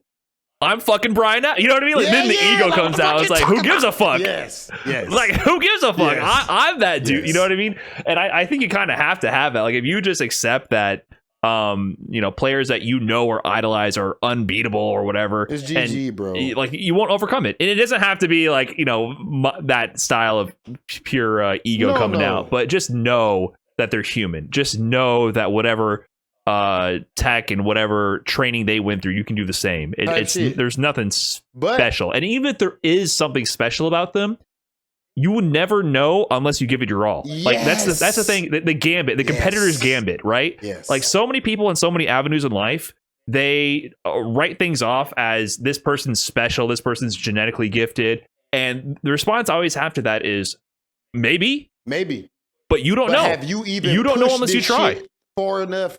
Right. You haven't pushed to your limit though. Have you at least pushed you have to find your limit to see? You know what I mean? That's like, it's like the easiest way to explain what we're talking about, like, is bodybuilding. That's the perfect way to do it. In the end of the day, Phil Heath's genetics are why he's the champ, or he was the championship, or now Chris Bumstead. But until I goddamn put steroids in my body and goddamn and then eat clean and then do the 1,000 workouts and whatever fuck the shit they doing, that only then will I see what my peak is. I can't sit here 250 pounds and be like, oh, it's genetics. That's the thing, you know. But bro, you'll never know unless you try. Yeah. But I do think people are special. But that's the gambit. That's the gambit. I do think people are special though. I do think people are like Boost is one of them, for example, in my opinion. I think he's gonna be, bro, like I think there are certain people that are just and I think I might have brought this up to you before, but I feel like when somebody looks at like LeBron James, it's easier for them to accept, oh, well, he's 6'9" and jumping from half court. Steph Curry is shooting from half court. And all. Bro, just because it's a video game and we holding a controller, it feels like, you know what I'm saying? It feels like, oh, it's equal. No, it's not. No, it's not. Because if that's the case, Magnus Carlsen wouldn't be the best chess player in the world for the last 10 years, 15 years. These dudes are trying. Grandmasters are working together. XYZ. And this dude. Round the clock. They are pushing their limit. They just can't. And they can't beat him. That means that the brain, just like a muscle, can be naturally different. It don't mean he's smarter than you. But he's more inclined to this task. He's wired for that. Yeah, I absolutely believe that exists. But it's the competitor's gambit. You will never know unless you try. So even like I look at someone like a Punk, like I also think that he's someone whose brain is wired for fighting games, and he also started very young.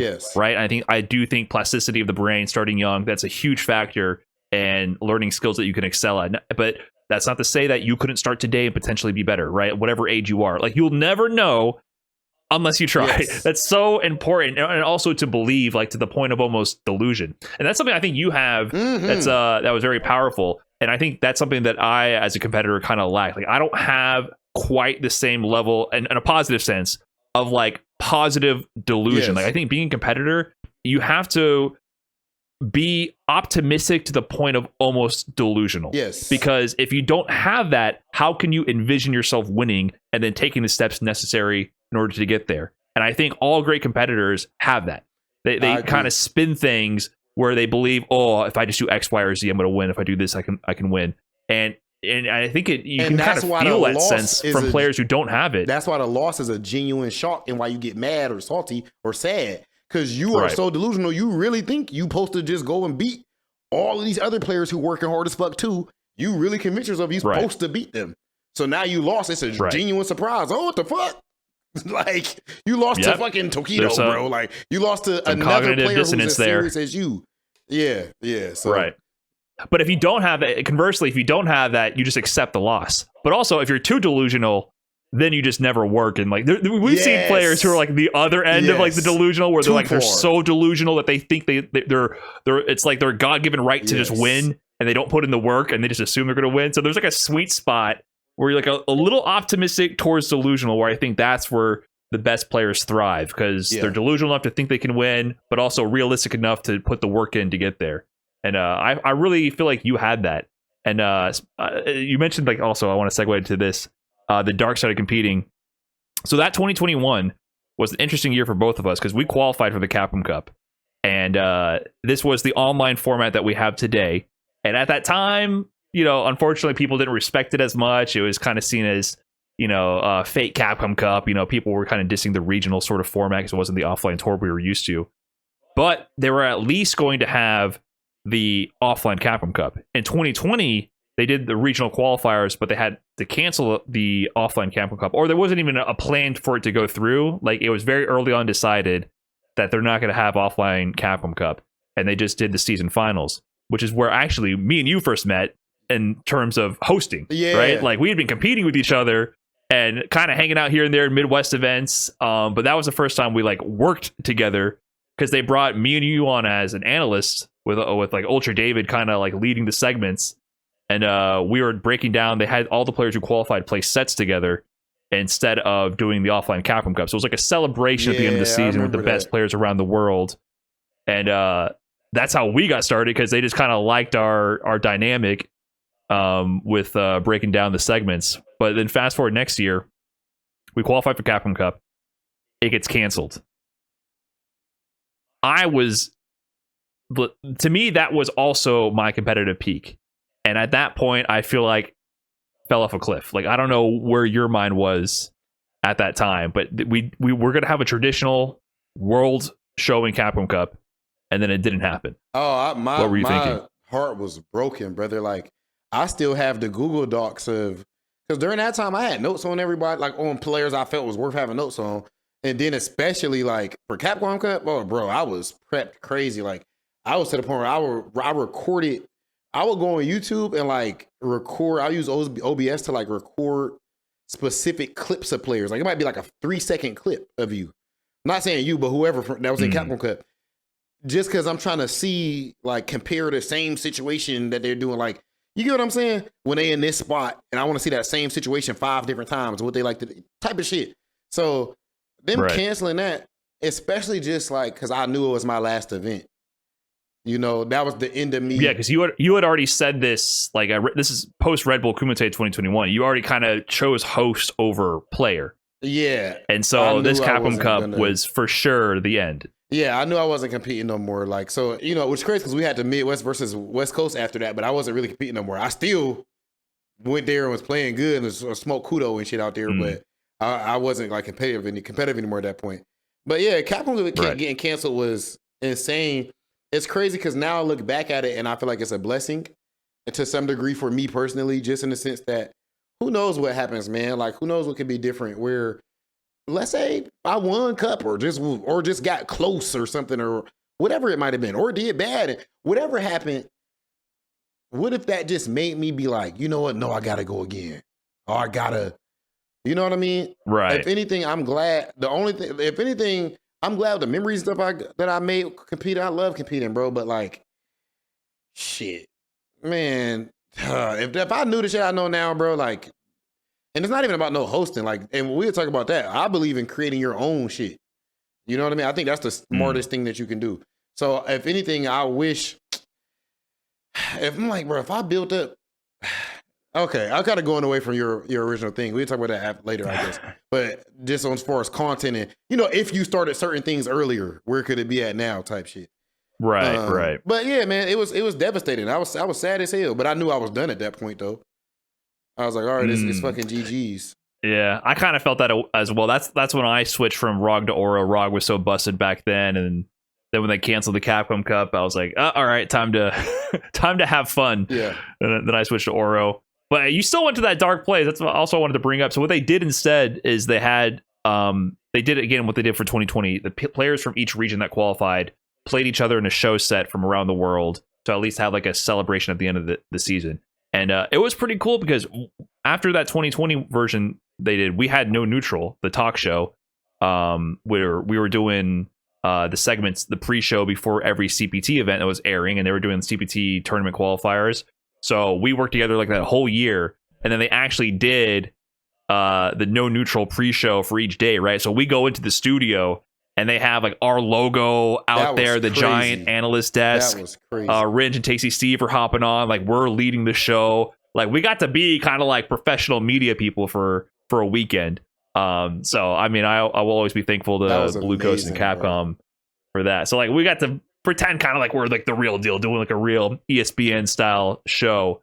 But then we had to play because we both qualified, and then you kind of beat my ass. I tried to play Oro against you because that's all I was doing at that time. Once they canceled Capcom Cup, I literally stopped playing Balrog. Yeah. And then I think yeah, that was tough for me. But you kind of went insane. Oh yeah, so this is the thing. Like, yeah, that was a little quick. I think 5-0 piece, real quick, little quick 50 ball.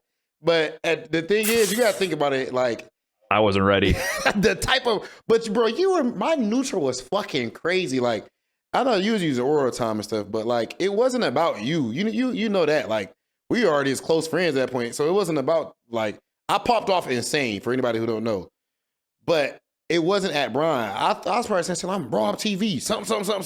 If I pop off, I'm probably gonna say something about it, me being Rob. I tell myself when I played in tournaments, like even online and by myself, I'm like, yeah, you RobTV. Like, the fuck they gonna do? X, Y. That's how I talk. Like, only in competition, I would say though, right? Only competing.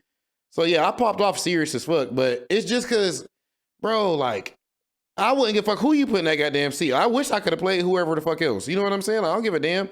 It's just, but that was probably it coming out though, that we didn't get to play in cut.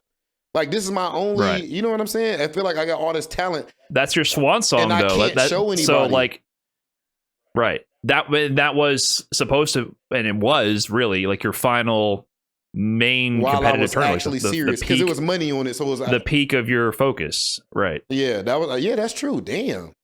That was the end of me actually seriously trying and practicing. Fuck. Yeah, that's crazy. Yeah, because I felt like it was, because this whole time, and you talked about it publicly also, like, you did feel like you were super strong, and because of the way the world is, you're getting no credit for it.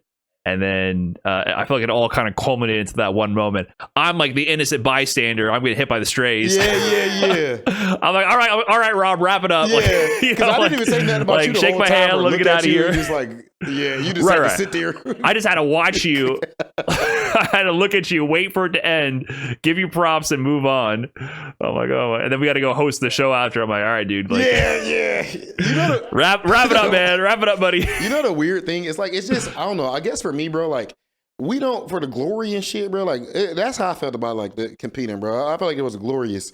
And now I feel like it ain't really no glory all like that amongst the players, because it's always an excuse. It's always this. He only won because of that. I wasn't ready for this. So, whereas to me, and I've told you about this years ago, bro, like, I feel like it's no glory for real for a motherfucker like me. Like, I feel like, how can I put it? It already ain't like we gonna get hella money per se, outside of a few people next door. So if you can never say, I don't give a fuck if you're a commentator, a host, a player. If you are a content creator, if you are doing fighting game shit in any way, you are not doing it for the money, because it ain't paying. You ain't get paid like that, or this ain't the. There's so many other things you could have went into instead by that logic. So right. If that's the case, then it's about the fucking glory. Before nobody Absolutely. knew who the fuck I was, it was my no money, nigga. I was playing. I would go to a tournament, to a regional, to a whatever the fuck. I would drive my fucking car, and I would pop off on motherfuckers. And if I lose, I lose. And it'd be us versus them, Ohio versus everybody. NEC, the first thing that really got me popping and shit like that. I'm beating Chris G and all them boys' ass, and Dan Slip and all them motherfuckers, fucking them all up. But I'm popping off. I'm point my RobTV shit. No, I say you're free on the front, RobTV on the back. I say you're free. They talking about Chris G at Legend and shit. I'm pointing at Chris G. What the fuck? I'm fucking free. No disrespect to Chris G, but we was competing. You know what I'm saying? So the moment you take that from me, it just feels like, bro, man, this shit lame as hell. This pussy shit. Like, I'd rather be a boxer or some shit, or I don't know. Like, let me go do something where motherfuckers really people respect. Like, fuck what the fans talking about, bro.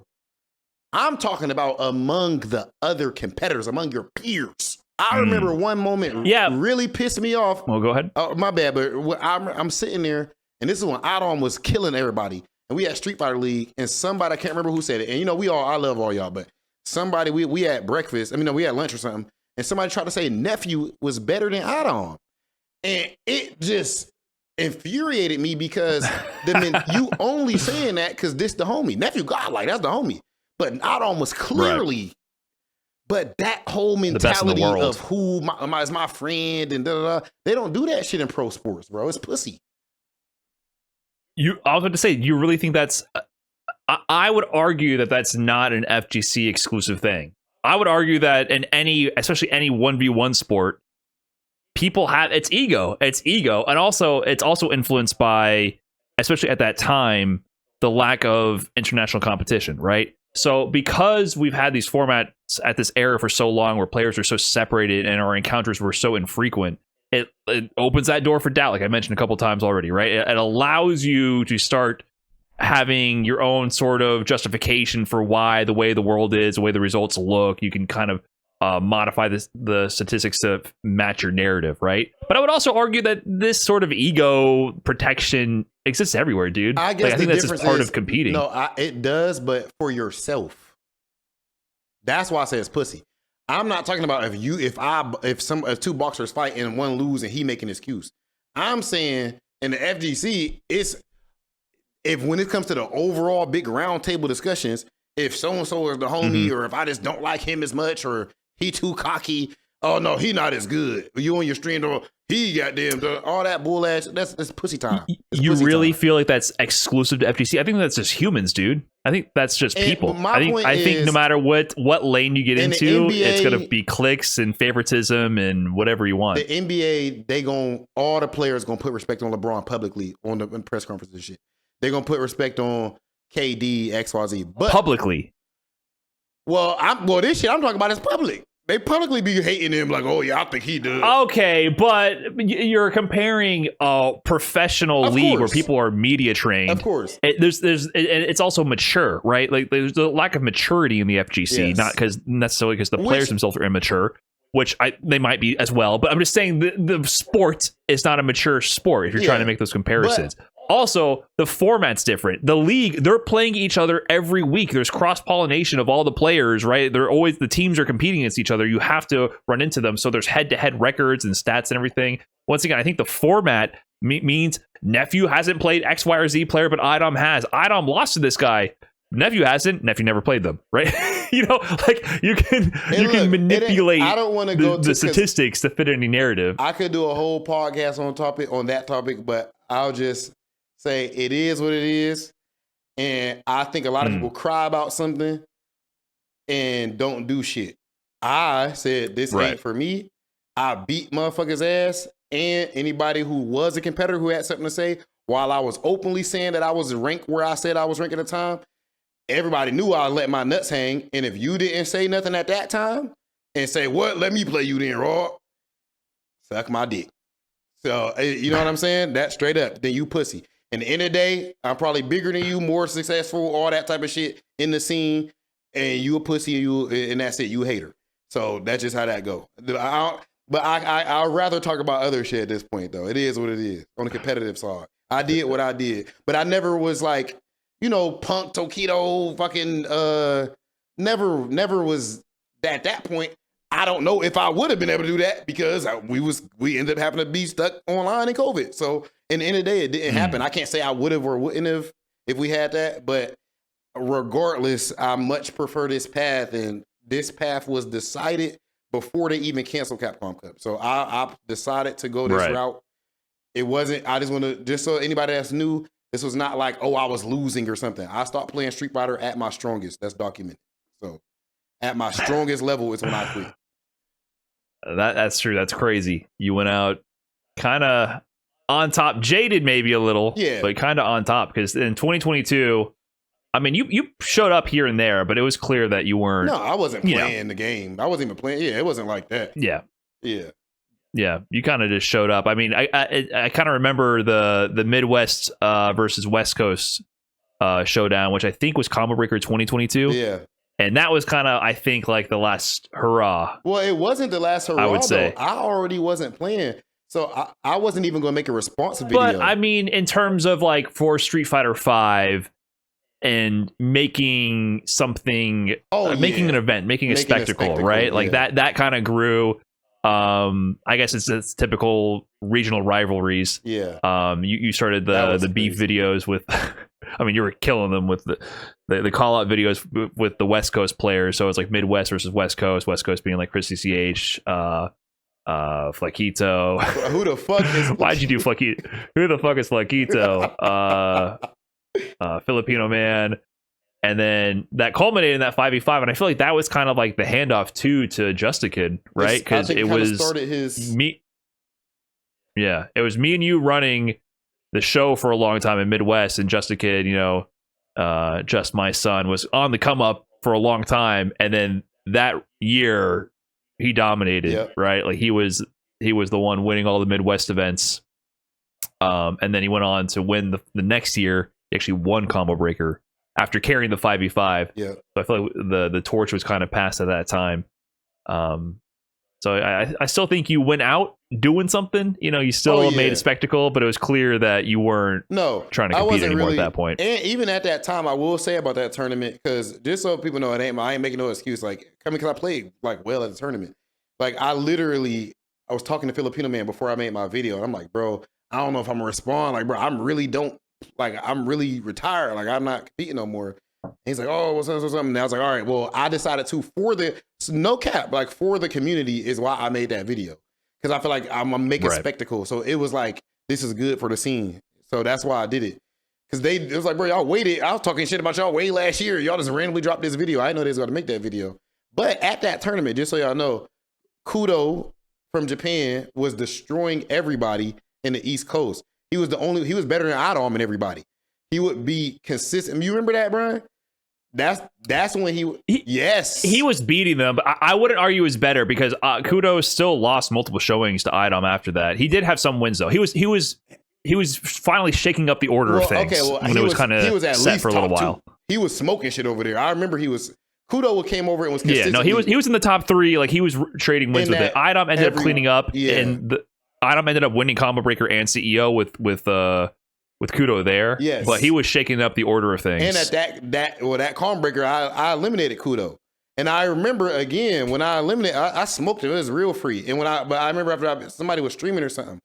After I smoked him, I got up, and I'm like, and it's nothing about him, but it's the principle. I'm like, yeah, something. The loud black dude. Yeah, look at it. Show the camera. Look, I'm showing my Jordans. You know what I'm saying? Because I feel a strong opinion with the FGC where some motherfuckers are, and I love anime and shit, but I do think motherfuckers are extra. Some people are extra weaved out and shit and think that niggas that if I gotta poke my glasses and I gotta have a glare go across and I gotta be quiet and humble and shit for, you know what I mean? For me to, no, I don't give a fuck where are you from or XYZ. Still, then not just that. That's right. I remember I had played OG on there. Of course, damn, OG on, damn. But shout out to OG on, bro. Shout out to Yon. But I beat his ass real bad. I'm teabagging shit. Then I played Mena. I don't know if you remember. Me and Mena played on stream. Oh, you had a really good set with Mena. Yeah, now I remember. The last round, we was talking trash back and forth. It was entertaining as fuck. With the mask on. Right. Like that was a big thing. And then Chris CCH reminded me this at Street Fighter League. He was like, you do remember when we played because they were like, oh, I didn't get a win. But I played Chris CCH. The Luke Karen matchup was ass, but it is what it is. He told me, he was like, you actually got the last hit to win the whole set. Yeah, you dropped the conversion or something. He said I did cross medium punch, it counter hit him, and I did cross medium kick to kill, but the counter hit, it was that rare situation where it pushed you back too far.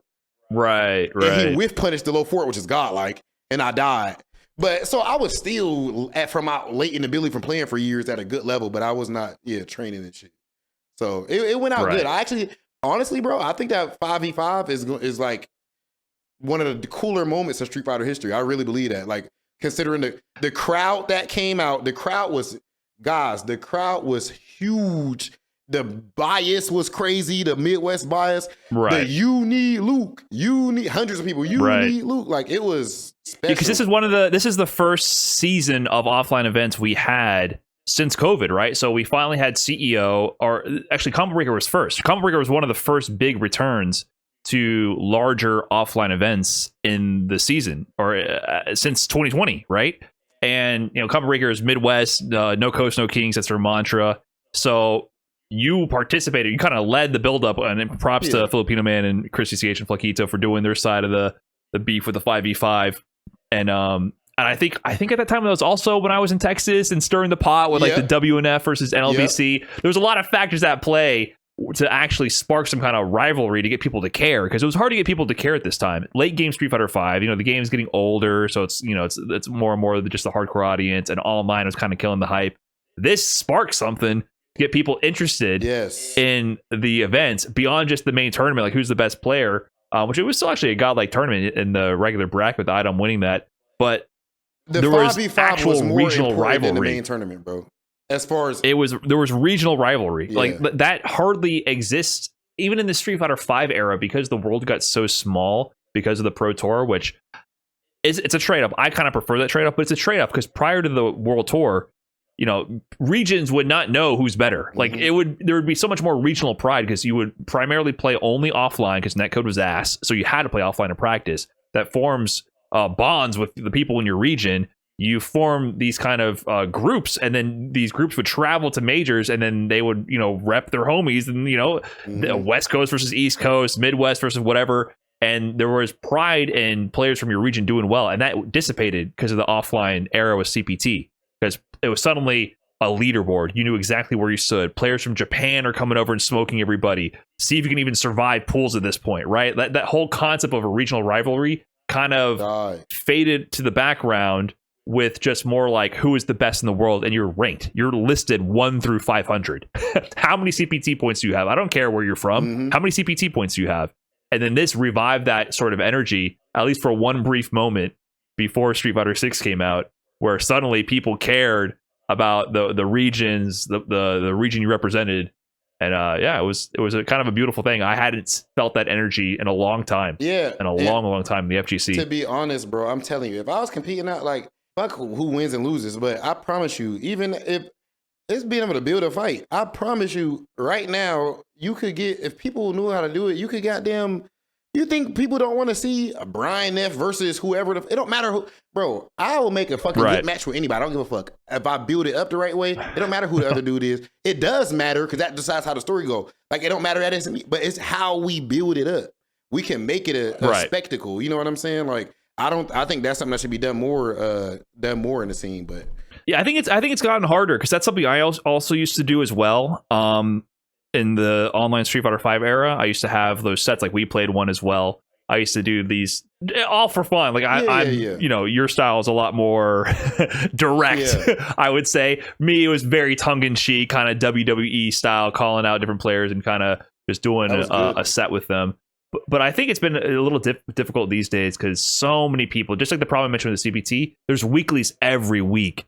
I think the more we have saturation of tournaments and competition, the more you kind of know where you stand. I think it becomes more and more difficult to have those moments. It's very rare where someone's like willing to be the RobTV to kind of punch above their weight class. Like that doesn't exist as much anymore. As what I've noticed. Look, that means, and look, they say in business you find where there's a void and fill it. I'm just gonna believe that there for anybody who trying to come up in the scene. I'm telling you. That's true. I'm telling you, that loss don't matter as much as you think. I promise you it don't. Don't have a love you PL, but don't have that moment. You know what I'm saying? Don't go to the extreme. God bless PL, legend. But with that being the case, bro, you can fucking lose a match, bro. Who cares? As long as it was entertaining and it was whatever and it was at least competitive, bro, play the next motherfucker and it's cool. Look, just you know. You do have to. I do think it has to be competitive. That was something that I was mindful too when I did my sets. I was picking people like that either one of us could win. Yes. You know what I mean? Like even if someone was favored or whatever, I didn't want to. I wasn't going to get eyed on. Yeah, where he was going to beat the shit out of you or something like that. Yeah, someone who's beaten me like 300 tournaments, right? I was like, I'm not going to do that. I'm going to leave it so there's some kind of like spectacle here and try to hype it up. But yeah, so after this time, when did you start pivoting more towards like your actual outside of FGC YouTube sphere content? Because I mean, like we started with the meme here, right? Yeah. That's when this popped up. I didn't even know for a while you were doing this YouTube series. I think you mentioned it to me randomly one day, and I opened your YouTube channel, and you're getting like hundreds of thousands of views on stuff that is completely unrelated to fighting games, and you're reacting to white people music. Yeah, well, I was like, wait, what have you been doing? What happened here? It's so fucking crazy, right? So like now I do like whatever, like it could be like, you know, hip hop shit or whatever the fuck, like you know. But as far as how it started, like I remember when I was in Poland, which you brought up earlier, right? Which I did not make these videos back then, but in general. Well, actually, there's multiple things. So when I was in Poland, I remember talking to a buddy on the phone, And he was telling me how, like, bro, regardless, he's somebody in like the industry or whatever, like I don't know, this whole fighting game shit or whatever. And he was telling me, like, bro, in the end of the day, you can get called for a show or not get called for a show, right? Like, it's not fully in your control. Whereas the best thing you could do is build your own fucking thing. Like, that's the build your own brand. Build your own brand in XYZ, yes. Right. And I agree with that. And I'm also looking around and, you know, respectfully, I look around and I'm like, okay, I think all talent should do this. You know, like I look and I'm like, okay, in the end of the day, I feel like it's also even more attractive when, bro, like Google, damn, can I say that? But basically, like actually Google, it ain't even Google, whoever it was or some brand just emailed me recently, like yesterday, and want to pay me however much bread to use 2 seconds of one of my clips in their year-end wrap-up thing. Then they were like, actually want to use another clip too, another 2 seconds, just the audio. And I'm like, okay, can you do the same rate again? All right, sure. Boom. Some UK company hit me up, bro. Like it's some TV company. And that's gonna run this. They making something. They want to use one of my clips. It's like 2-3 seconds or something like that. And however many pounds they gonna give me. I feel like if I'm able to generate revenue on my own, then interest and revenue on my own. When I'm coming to you, I'm not coming to you from a standpoint of goddamn needing it and. Right. You have leverage. Yes. In like, any kind of negotiation. I'm gonna eat. I'm gonna survive and pay my bills and whatever. Regardless, right? And the bigger I can get outside of this shit, like even doing as far as I think it can let this shit get super big, millions of subscribers, God willing. That's only good for the scene. That's good. There's other people now seeing stuff about the FGC. I think that's fire. And also, if I can get some of them to come watch me do this tournament or whatever, that's also good for. You know, right. I want to get to a point where eventually I can tell a company like, hey, you want me to do this show or whatever? Okay, I got you. I know this is the rates that we have worked out, and that's fine. But if we could do like a 3-video package deal too, where I will advertise for 3 videos. This is where I'm at. You get what I mean, bro? So right. There's so much like what you asked me, and you stop me if I talk too long because there's a lot to my brain go a lot of places with the topic you asked me about. Well, I'm just kind of wondering, when did you actually physically? I love the brand awareness and the business awareness, because that's true. I mean, we've talked about this a bunch. Like, I do feel like so many people in the scene squander their potential for personal brand building. But I just mean specifically, when did it literally start? Like, when did it literally start? Because you've built a whole entire different presence on the internet with RobTV, the fighting game player, RobTV, the fighting game host, and then even at this time you start doing some more general hosting as well. But then this whole side thing sort of took off, and that's a big part of why you have that YouTube plaque behind you of doing this reaction music series, which became a meme even bigger than that series, and that's become part of the internet lexicon. Somehow, like, you've left an impact on overall internet culture in a weird way, and it's all because you started doing these reactions to music, which was like a genre of YouTube video. Like, I knew that existed before, but you kind of took it and put your spin on it, and then suddenly I'm looking, I'm like, where are all these views coming from? When did you get famous? Like, outside, for people who have no clue that what a fighting game even is, maybe. No, they don't even know. Completely outside of that sphere. That's weird. So it was literally 2023, I think, last year maybe. I think I would say 2023. But the thing is, really, a lot of my subscribers really was even, I mean, and it grew very quickly. But it ramped up a whole lot this year. Like, I don't know how many, I gained a lot of subscribers this year, but it was because I was working a regular job. Like, when I moved to Los Angeles, I was working production. Like, people don't know, I've helped produce a lot of Capcom stuff behind the scenes, like these tournaments and shit like that. I've helped on the production side with that for a couple of years living out of LA.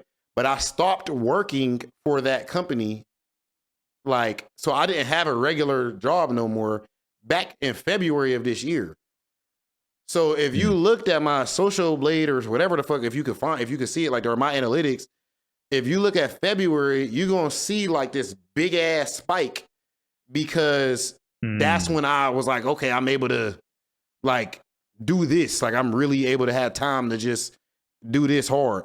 And it blew up a lot. But basically, Brian, to be honest with you, I felt like, how can I put it, bro? I felt like with the FGC, I don't believe, fuck, man. You know, the internet, I'd be so scared to say shit. I don't want people to take it the wrong way. I don't believe that I can get bigger in the FGC than I am. Or you or fucking, you know what I'm saying? Like, whatever. Like, right. No, that makes sense. Yeah. I think we're as big as possible. Sense. You know what I mean? Within this scene. So I'm like, bro, I want to go do some other shit. And I think the way I grew in this, I would grow in something else. It's just the audience, you know. So sure enough, it was just like immediate, like almost immediate proof of concept, bro.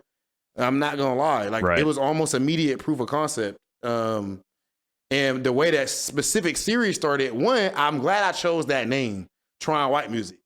Cause there's some people, bro, at the beginning of me starting the series, people are like, bro, it's not white music. Ugh. Some people, you know what I mean? Actually, black people started rock and roll and it was stuff. Bro, shut the fuck up. It's a funny title. If I named it Trying Rock Music, that's lame. It's funny for me to be like, right. I mean, it highlights the whole point of it, which is bridging a cultural gap. Like that's the appeal of this genre of video. It's not me listening to a different genre of music for the first time. It's me participating and analyzing a culture that I'm not directly a part of and highlighting those differences, but also the similarities as well, right? And also you usually approach it from a really respectful manner. So I mean, but you're honest. Some of them some of them you say the song's whack. Some of them say you're hype. So people, obviously, other white people are like, oh, is this dude gonna validate my music taste or is he gonna trash on it? And either way, it's gonna be funny seeing like the difference in perspective from someone who didn't grow up with that music. So I mean, yeah, that the title makes it encapsulates exactly what it's about. If you just said rock music, then it sounds like, I don't know, analytical. Right, it's not, bro. What is this? It's not the point. It's about the cultural exchange. Exactly. And for me, I think whatever content you do, this I realize, bro. Like, it's about for me, it's about entertaining people, right? Now, I'm gonna give you my genuine opinion and all that shit, but obviously, like, if I'm just chilling at the gym or I don't know, just chilling and there's some music playing, I'm not gonna be ass up and shit like that and da-da-da. But it's all right. But now I'm in a different mode because it's showtime. It's like my host a show. I pull up with what's name. I'm about to. So what I realized, brother, is that okay. One, like if there's how can I put it, like a niche, not a niche, a market for this type of content, right? Now, if there's that, it all is now on me how entertaining I am. Because people are going to make, like, listen, the reaction content, it's low effort. It's not this and that or XYZ. But I think that it actually entirely misses the point. Do you think that anybody is going to go ahead, go do a reaction channel and show me the numbers in a year? You know what I mean? It's not like that. Right. You know what I mean? So basically, my ultimate goal is really, what I learned from the FGC, I grew in the FGC, and then those same people followed me over to this thing too. A lot of them. A lot of the FGC fans. I go to a tournament, they FGC fans, but they gonna tell me all about the fucking music reaction series, and you need to check this out and check that out.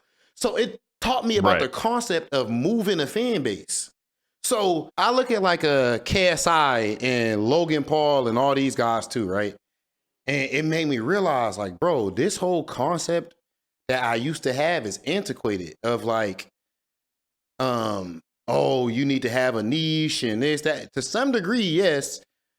But all of these guys, what do they do, bro? Like, what is KSI? What is goddamn Speed and all these guys?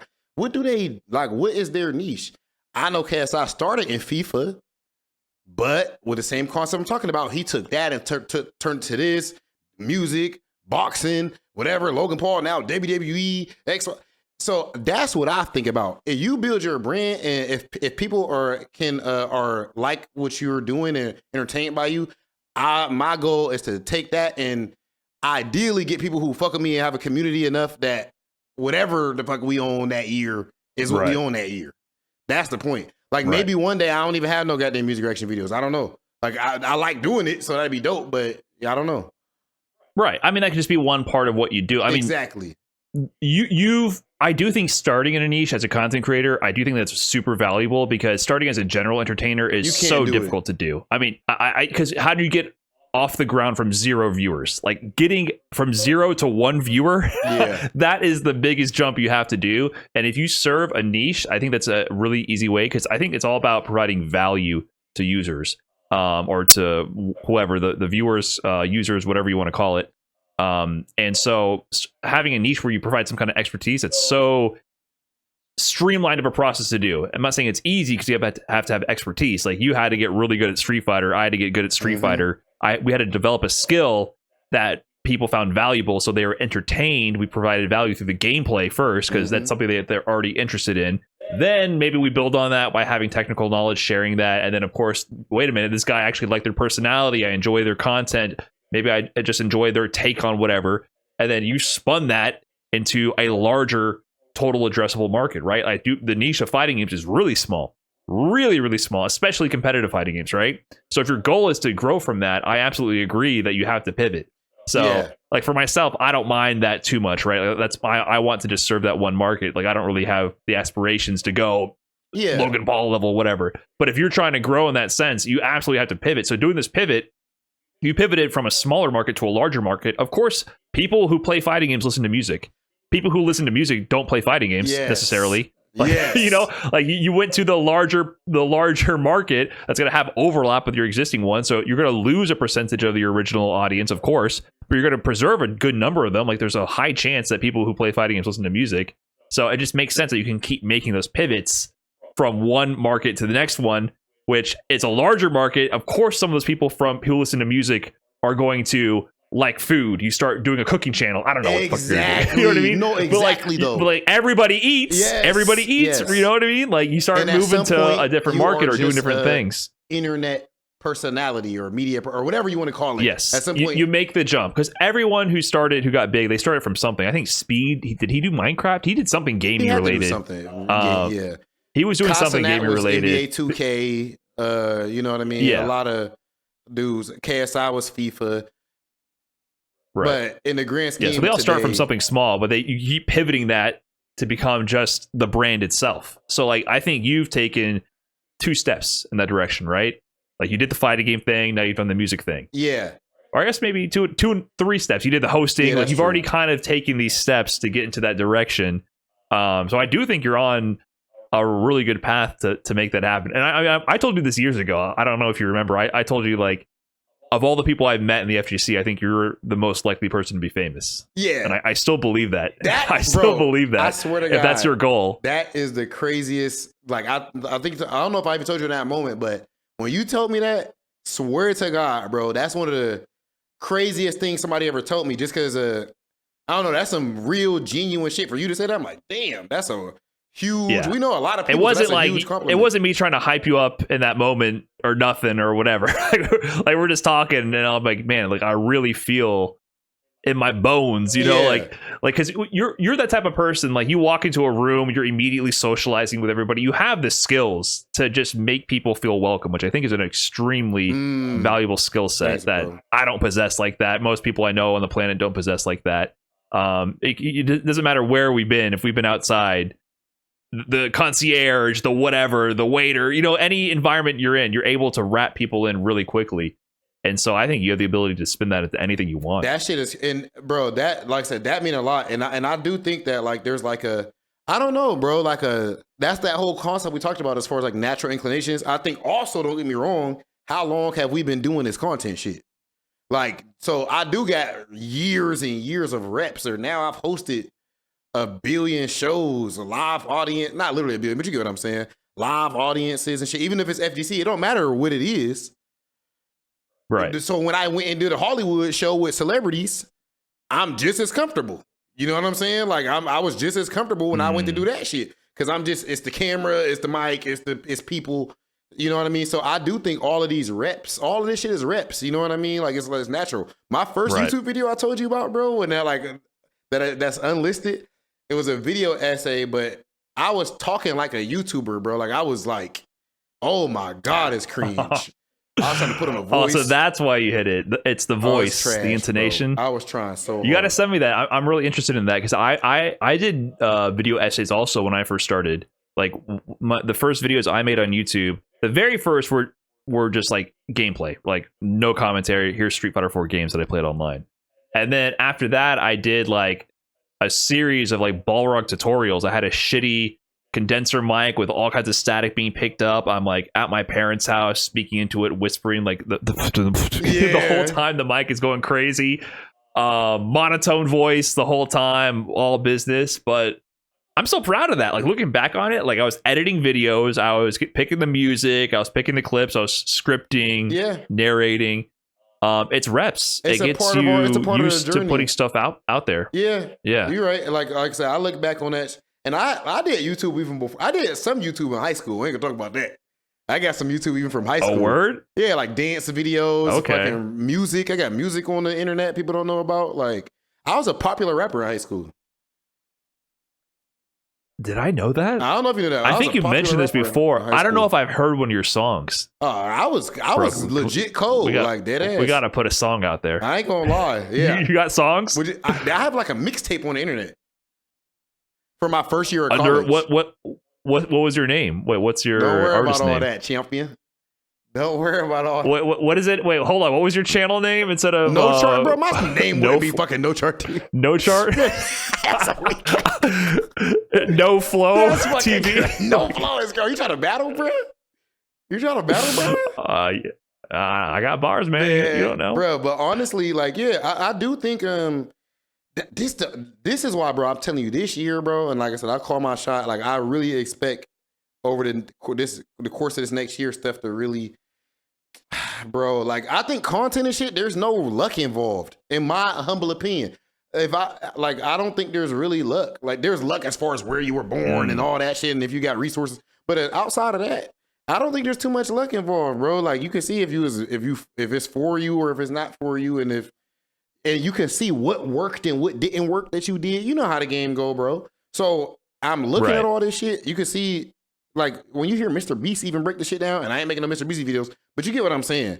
There's logic, or Ludwig and shit, there's logic behind how all this shit goes. So, I'm being myself entirely. Like, you know, shit, y'all know me for years now. Like, this is me. But, how can I, like, a simple example, Brian, that I think about. Like, because I have not, the weird thing with that YouTube plaque behind me, bro, is I swear to God, I feel like I have done 5% of what I could do. As far as like the effort that I really like, we seen with that video with Buddy. What's his name, Brian? The game developer.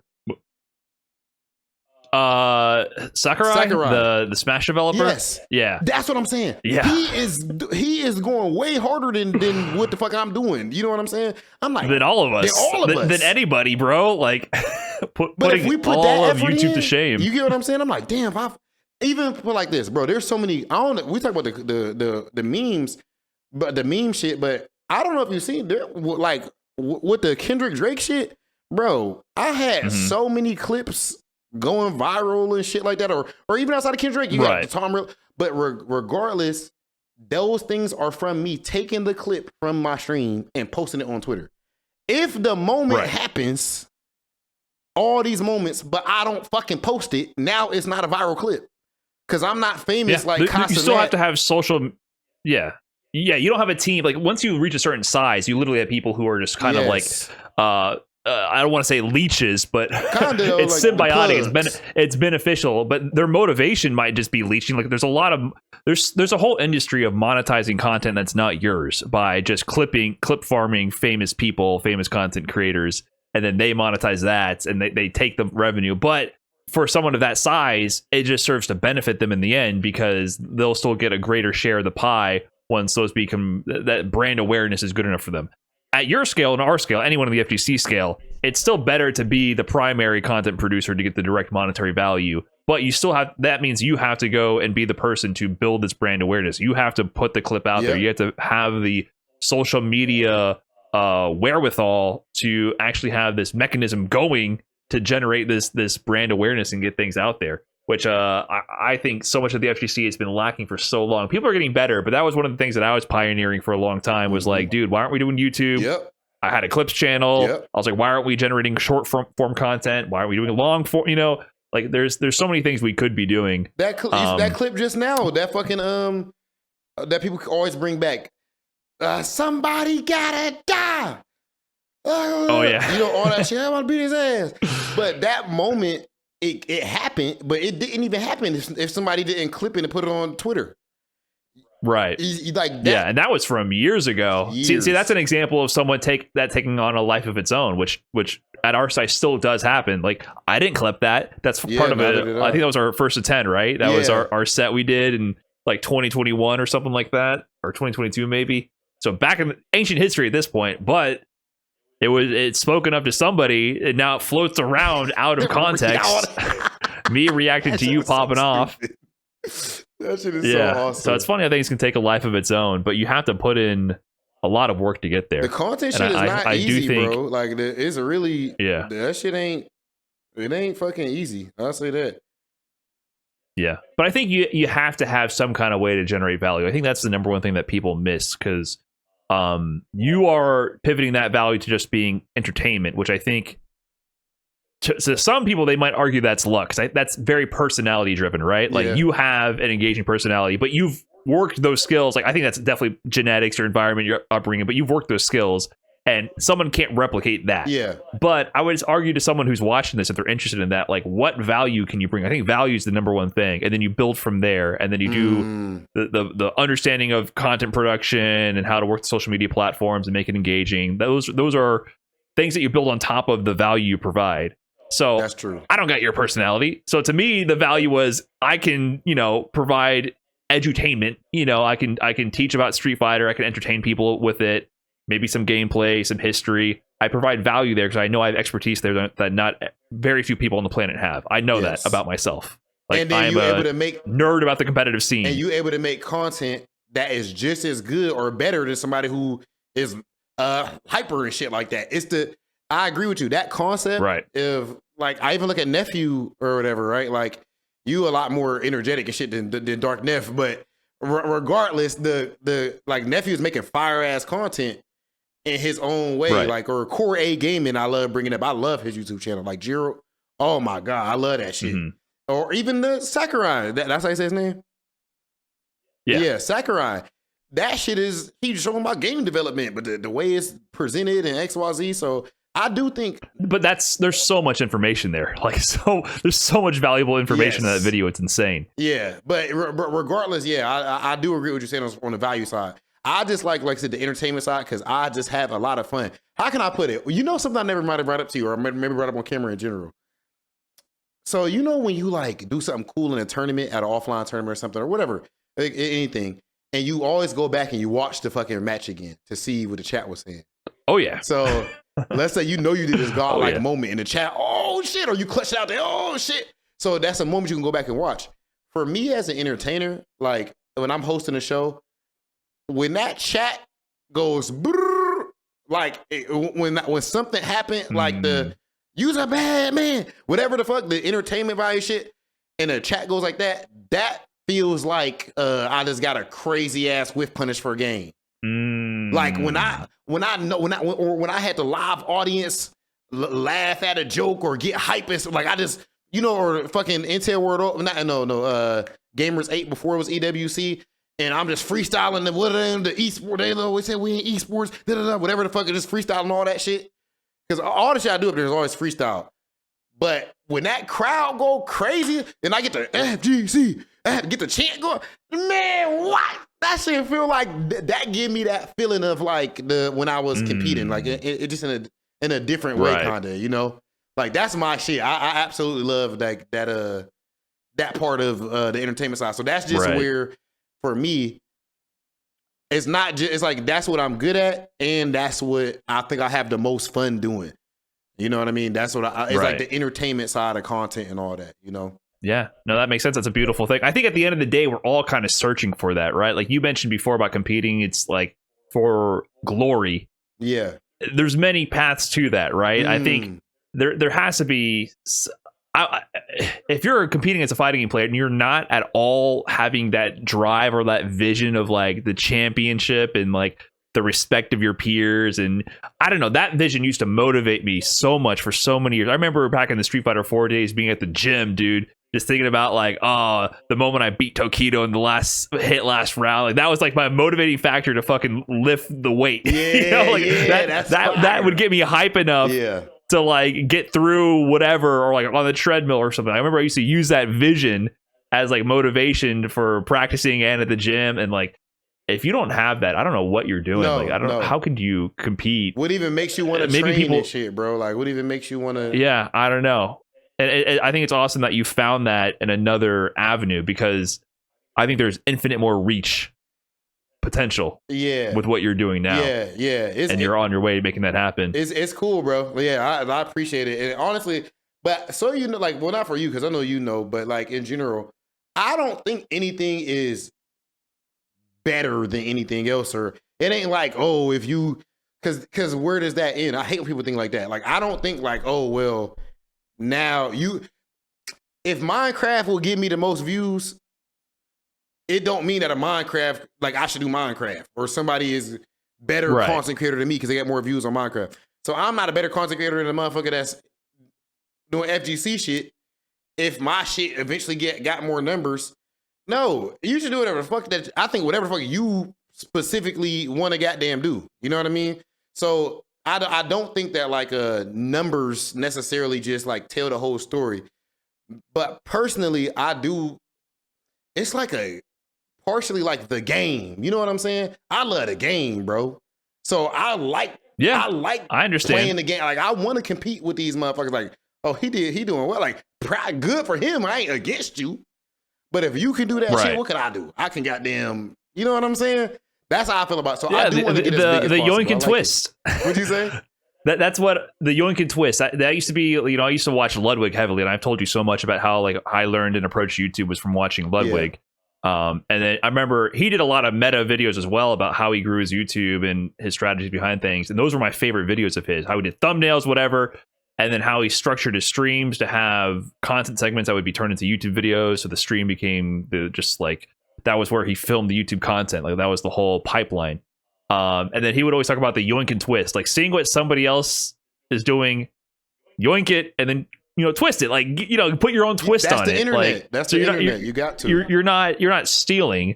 You're just putting your own unique spin on it. Like, how can you take a concept or idea and then make it better for you? Like, make it better so that you can provide better value, whatever that may be, whether it's entertainment or whatever. So there's so many video ideas that I have that I'm just taking concepts that other people have done and just applying it to my niche, fighting games, or even niche within a niche. Maybe someone does X, Y, or Z in Street Fighter, but for these characters, I do it for my characters. You know what I mean? Like, there's always a way where you can find inspiration from elsewhere and observe how people are doing things. Like, we're all learning from each other. Yeah, it's like they say about, like, obviously plagiarism is bad, but you can still learn from other people on the internet. Yes, it's like they say, like, well, you know when they say, like, the old folks be like, there's nothing new under the sun.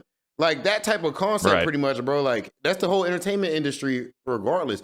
Whatever movies that you love was inspired by, like, another movie or a couple other movies or something like that. Right. And they like this plot here and here, but what if we make it about you know, whatever, like inanimate objects that come to life though, and now, but it's the same storyline from Romeo and Juliet. You know what I mean? Something like that. Right. So, you know, and if you are bro, I used to be a content snob, bro. Remember, I didn't even. I don't know if you remember. I didn't like the concept of, this is years ago, putting Twitch video on, like putting Twitch on YouTube.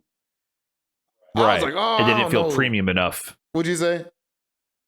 It didn't feel premium enough, right? Yes, like too low effort, not enough sheen on it. Yes, I was so pressed on heavy editing and this, that, and the third, and da da. Right. Now I sit and think, I'm like, what the fuck? Like, bro, that's the smartest thing you can do is put fucking Twitch videos on YouTube. Because it's not just, well, one, business-wise, yes, but not just that. There's motherfuckers on YouTube who didn't see the Twitch, or who never gonna go see the Twitch, like you always said. Right. Because they just stick to YouTube. And then, not just, they won't. Even the bells and whistles, bro. Like, I'm less personal. Like, shout out to my homie Lumi FGC. He be editing my videos, the ones that are edited. And Kai used to do them too. But, you know, and I'll cut some myself. But basically, what I learned too is, like, Bro, a lot of my most viral videos don't even got no fucking edits. Like, it's just literally, I turn the camera on and I turn the camera off. Like, I hit record, I never cut anything. I just boom, go through the whole shit and turn the camera off and upload that bitch and just boom. Like, that's not really, it depends on type of content. It depends on type of content. Right. But realistically, how often, I feel like, we can talk about some YouTube nerd shit a little bit.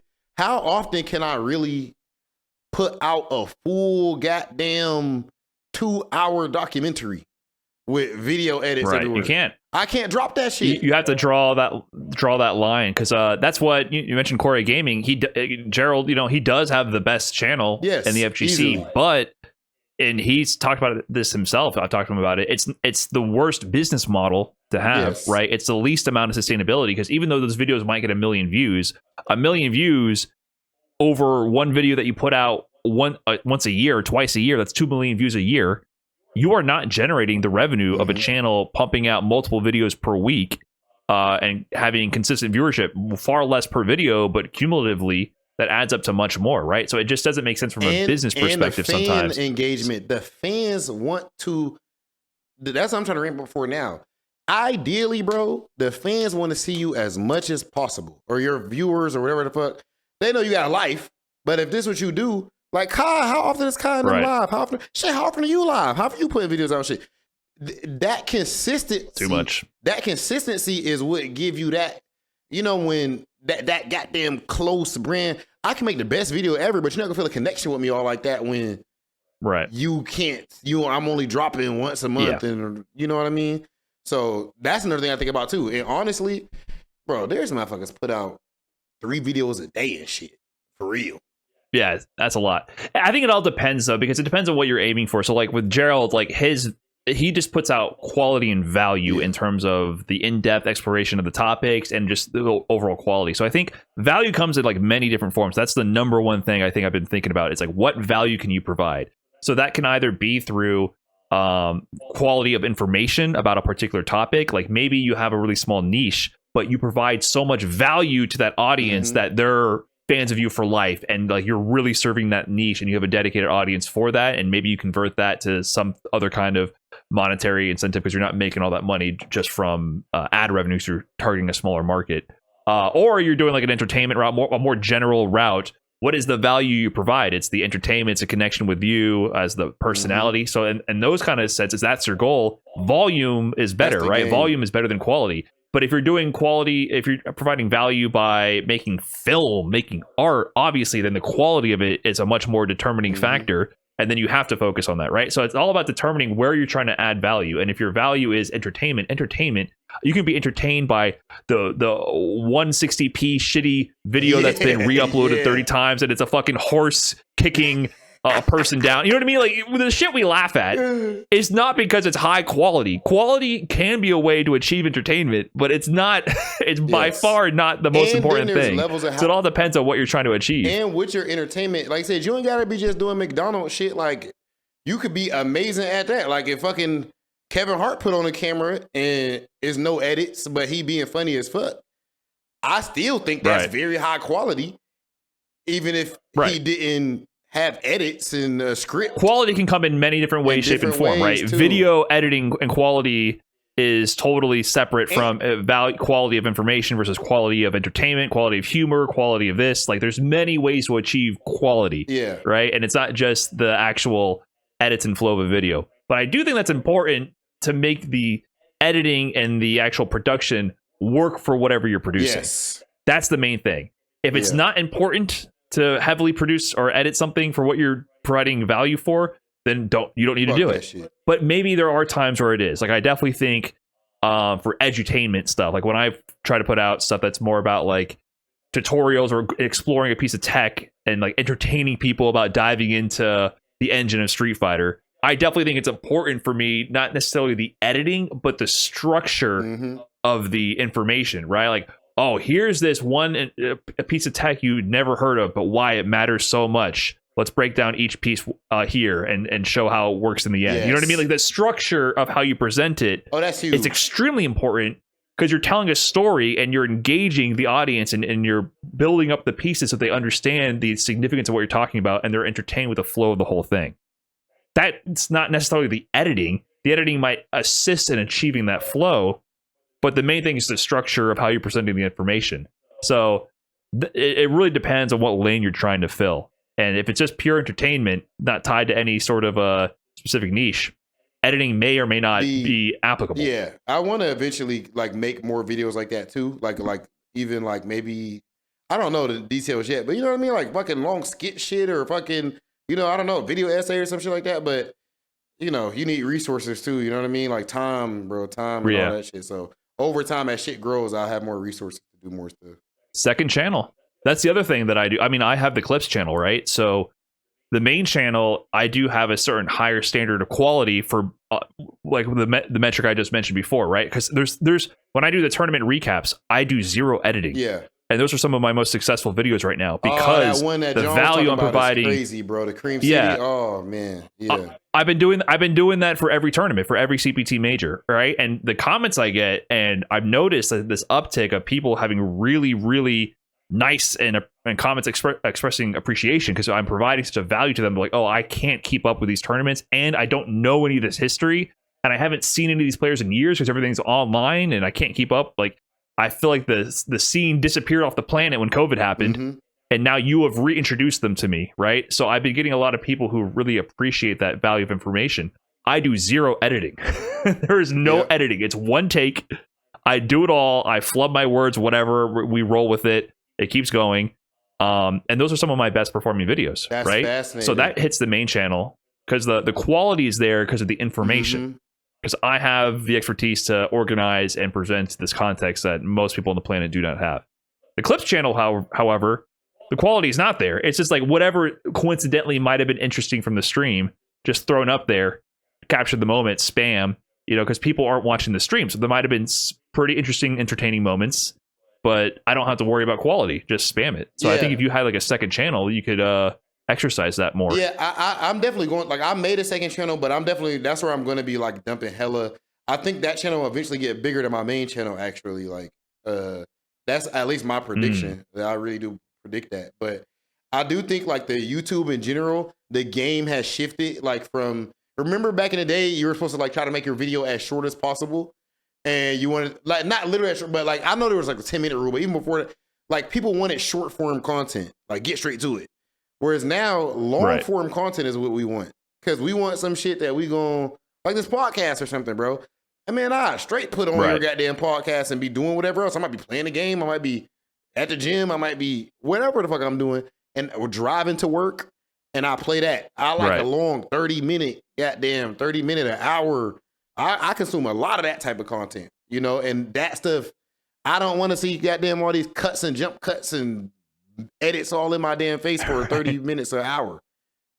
You know what I mean? Yeah, it depends. I think there's an audience for everything. And I think what people have realized is there's not just one meta. I think the main thing is how do you keep people engaged and what are they seeking in that moment, right? Yeah. So I do think long form content that you don't have to watch is huge. We talked about this early on, right? It's like my viewing habits, I realize most of the time I'm trying to put on something while I do something else. I'm trying to put on something while I do the dishes, make dinner. Like the time where I'm not actively working on something, I'm trying to like do the rest of my life chores, responsibilities. I need something in the background.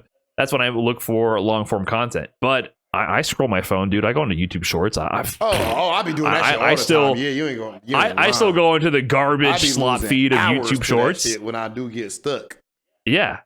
So you like both. Like there's an appetite for everything. So I think it's just understanding what appetite you're trying to feed in that moment. Like this is the piece of content I put out that's for people just mindlessly on the toilet scrolling through their phone, and this is for the people on their drive to work, and this is for the people ready to watch a 15-minute video.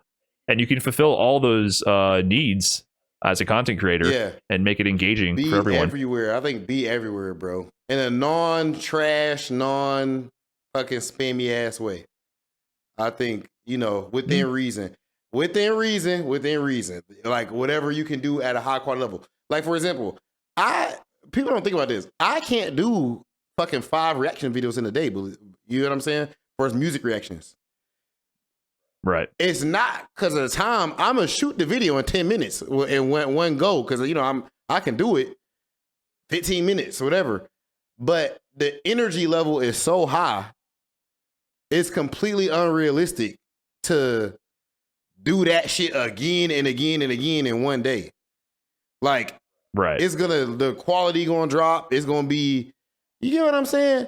There's no way for me now I'm acting. Or to an extreme. Right. I mean, you're always putting on we talked about it before. You're in character to a degree, but whenever the camera's on, you're in character, right? This is just the human experience. Like nobody, unless you're caught candid on camera. Because it's like a podcast and we chilling. But in most cases, yes, 99%. I mean, even the podcast, it's still... Yeah, we can't do I feel everything. like no matter what... Yeah, you're right. No matter what, if a camera's on, it influences your behavior. Like, unless you literally forget the camera's running, you're going to alter your behavior in subtle ways. But keeping... It's still authentic, I would say. Yeah. But yeah, if you get to the point where you literally just cannot maintain energy, because I feel that all the time. And I don't even do high energy things. Like, it's been a struggle for me to stream because, I'm still working. I do X, Y, Z, and then I boot up the stream and I'm trying to practice. And I'm like, dude, I'm fried. Yeah. I got nothing in the tank. And that doesn't make for a good experience, I feel like. Yeah. So that's tough to maintain. Yeah, I agree. So it's like we got to have this balance. You know what I mean? Between, I even seen I've seen, I'm not even bringing up Kyle. He's the biggest dude right now. But I've seen him before, like once or twice, maybe like crying on stream about something. Like maybe there's some fake ass story that the media put out about him, TMZ reporting on this, accusing him of that, whatever. And I think that's kind of like tied to the, ooh, damn, that's in itself. The I don't know if you feel it, but like the stress of content creation. Like I fall off with content when I got to go shoot a show, when I got to go travel out the country or something to host a show or travel out, then now my flow is broken.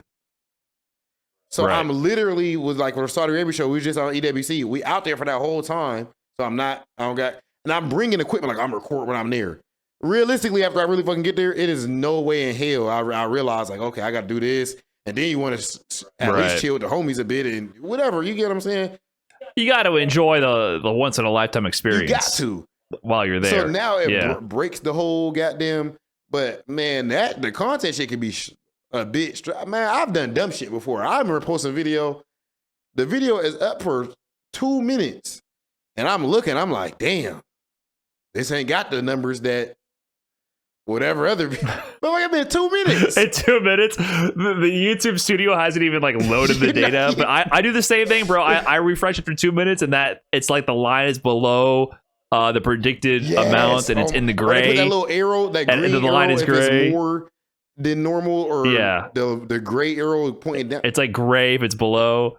That shit. But it's not even accurate after 2 minutes. Is the thing. Like you're stressing yourself out for no reason. The video end up doing fucking because the data is not even there. Yeah, right. But it's easy to and it builds over time too. Sometimes you know something. There's definitely a lot of challenges with it. You know something weird on music reactions.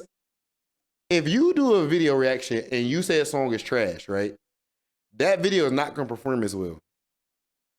But I still put out all these videos saying this shit be trash because I'd rather be honest and not just from an altruism standpoint, or not altruism, that wouldn't be that, but from a morals high ground standpoint, but also because I still think even though it makes my videos perform worse, it's still, what's the wording I would use? It's good for the brand overall because people can trust me.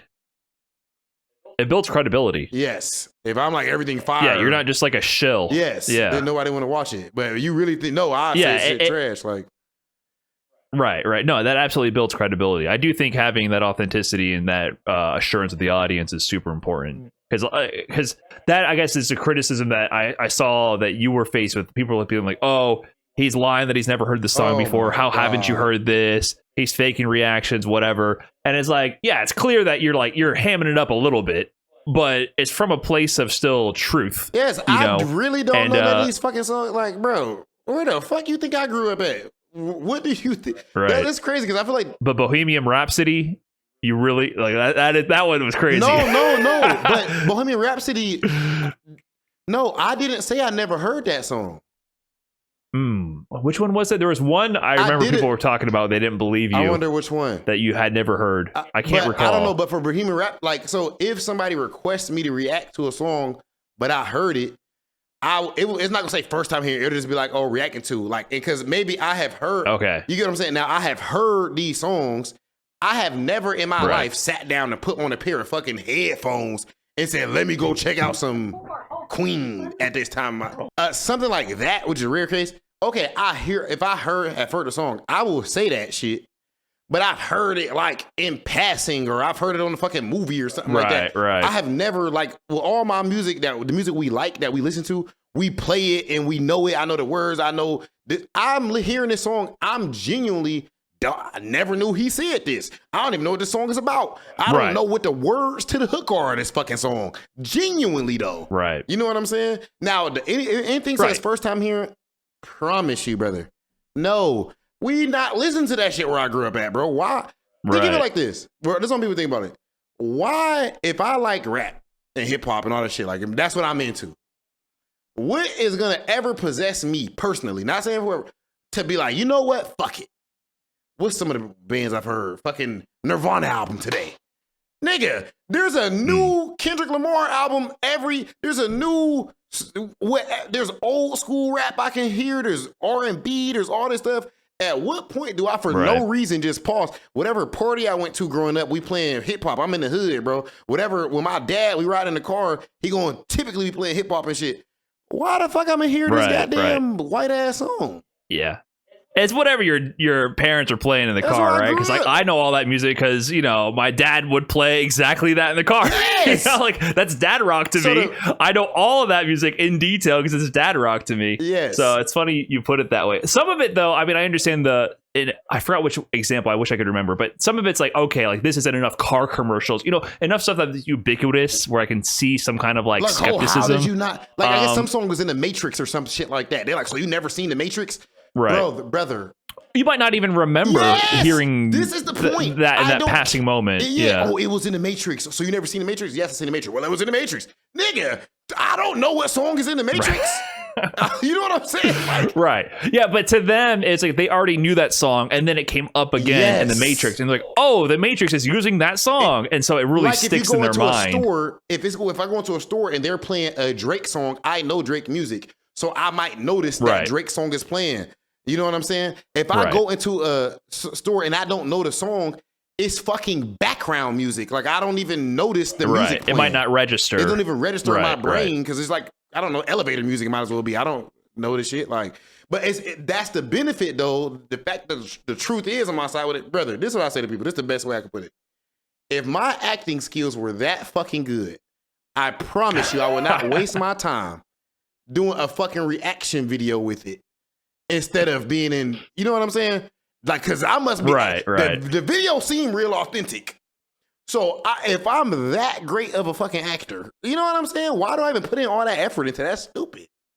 That's dumb. Right. No, it's a random way to put that down. But it's a good reminder of how things we assume to be ubiquitous and like universal aren't necessarily that way, even within close physical proximity. You know, like someone who grew up, you know, 20 blocks away from you could have a completely different lived experience, different culture, kind of background, upbringing, even in physical close proximity, right?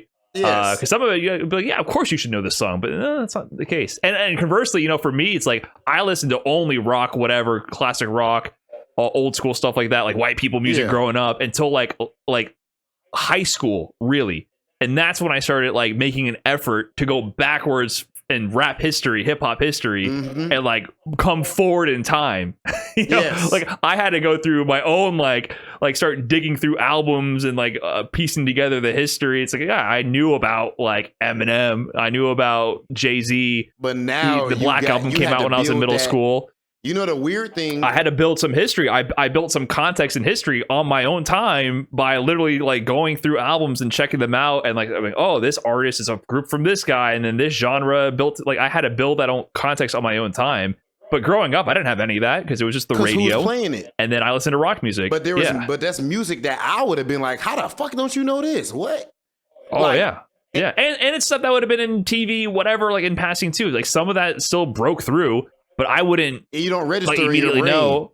Maybe Nelly was all over the place. I remember there's still stuff that I do. You know the weird thing now, even though I'm doing this, like do that, like have that series on my channel, like so I know the songs that like I'm doing reactions to now, like or you know, but people would think, like let's say now, like you know, Tom Morello has posted my videos a couple times now. Yeah.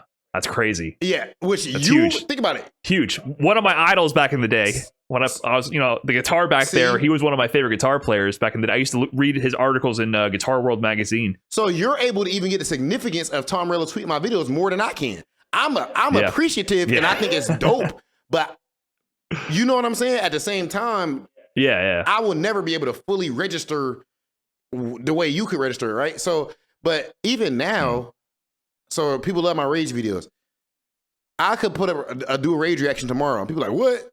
How the hell you ain't hear this yet? If you look, because I have a series. I am not that's like what's the new band that I like? Oh my God, that hide their face. That made the summoning Slipknot? Sleep Token. These Sleep motherfuckers are cold, bro. Like they're unbelievable. Like, so they're my favorite modern day band so far. But as much as I love them, I have only heard 2 of their songs because I'm not about to waste content and go listen to your whole motherfucking album. You're saving the first time reaction to keep it pure. Which I could just lie. Instead, like people, like some idiots would think they're so smart and be like, oh, you know what, fuck it. But no, I know the quality wouldn't even be good if I did lie. Like, what the fuck, that shit ain't gonna hit. Whereas genuine, the comedy that comes up, the XYZ, the hype or oh this is trash comes from genuinely what the fuck is this? This shit trash, and you can feel it through the camera. You know what I mean? Right. So I refuse to listen to any of the rock or whatever the fuck shit that's like not what I've already done on camera because then I'm just wasting content. That's why I still is a slow drip. You can't fake that reaction. Exactly. Like, it's so clear when someone is faking enthusiasm or like a first time reaction. It comes off as really cringe.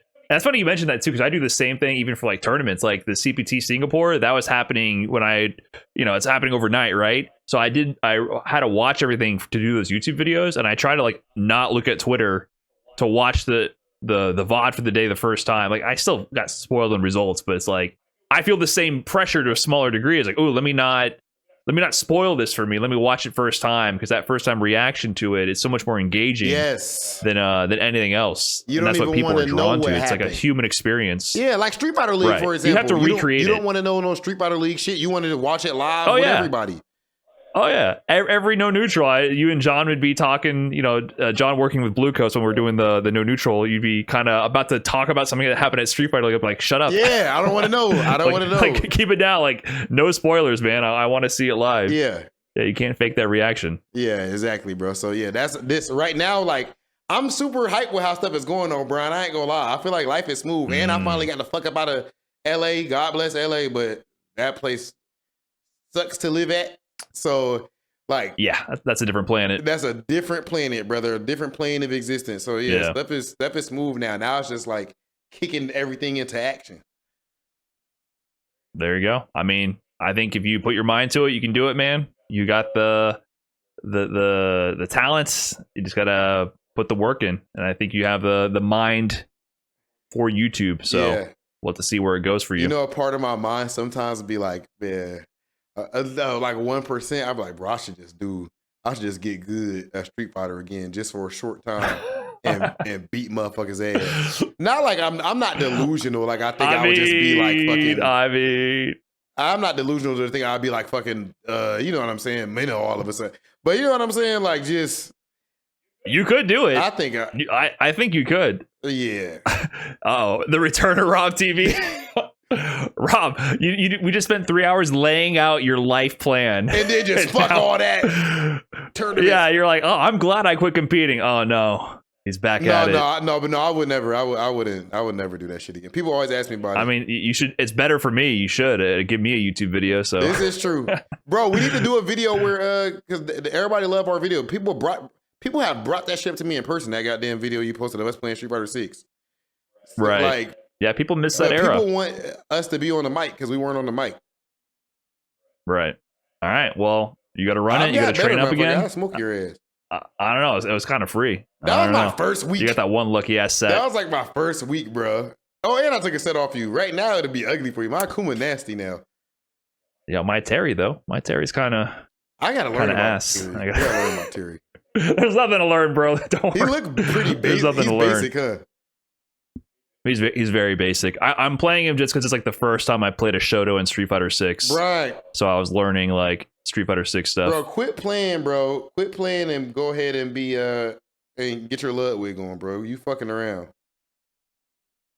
Quit fucking around. I'm kind of. Okay, can I just say this? I mean, I'm kind of already doing that. Thank you. I personally believe. I'm putting this on record. You talk about how you believe with me. I think that you, if you wanted to, could be literally as big as Ludwig, like as Ludwig. That's my opinion.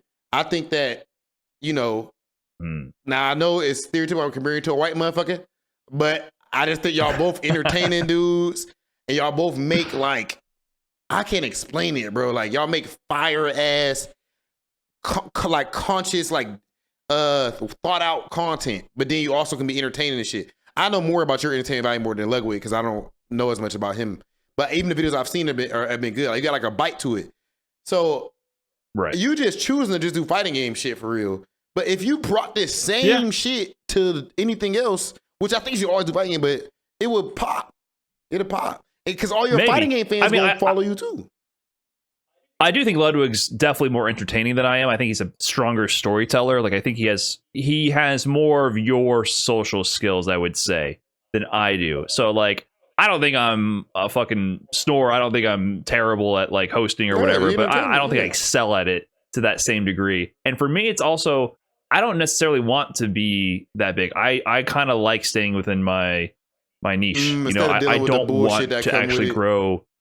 Yes, I don't think I ever want to be famous. Not to say like, oh, I would be. No, I'm not trying to make it sound egotistical, but like I've already, with the level of visibility I've gained through the FGC, it's enough. I already feel that way. I know what be happening. It's already enough. So even though I'm doing stuff actively that generates more visibility, which might seem contradictory, if I do things where I feel like it's serving a purpose to the community that I want to serve, then I'm willing to do it. So I feel like this podcast potentially could help tell more stories and preserve more player history, whatever content I'm doing.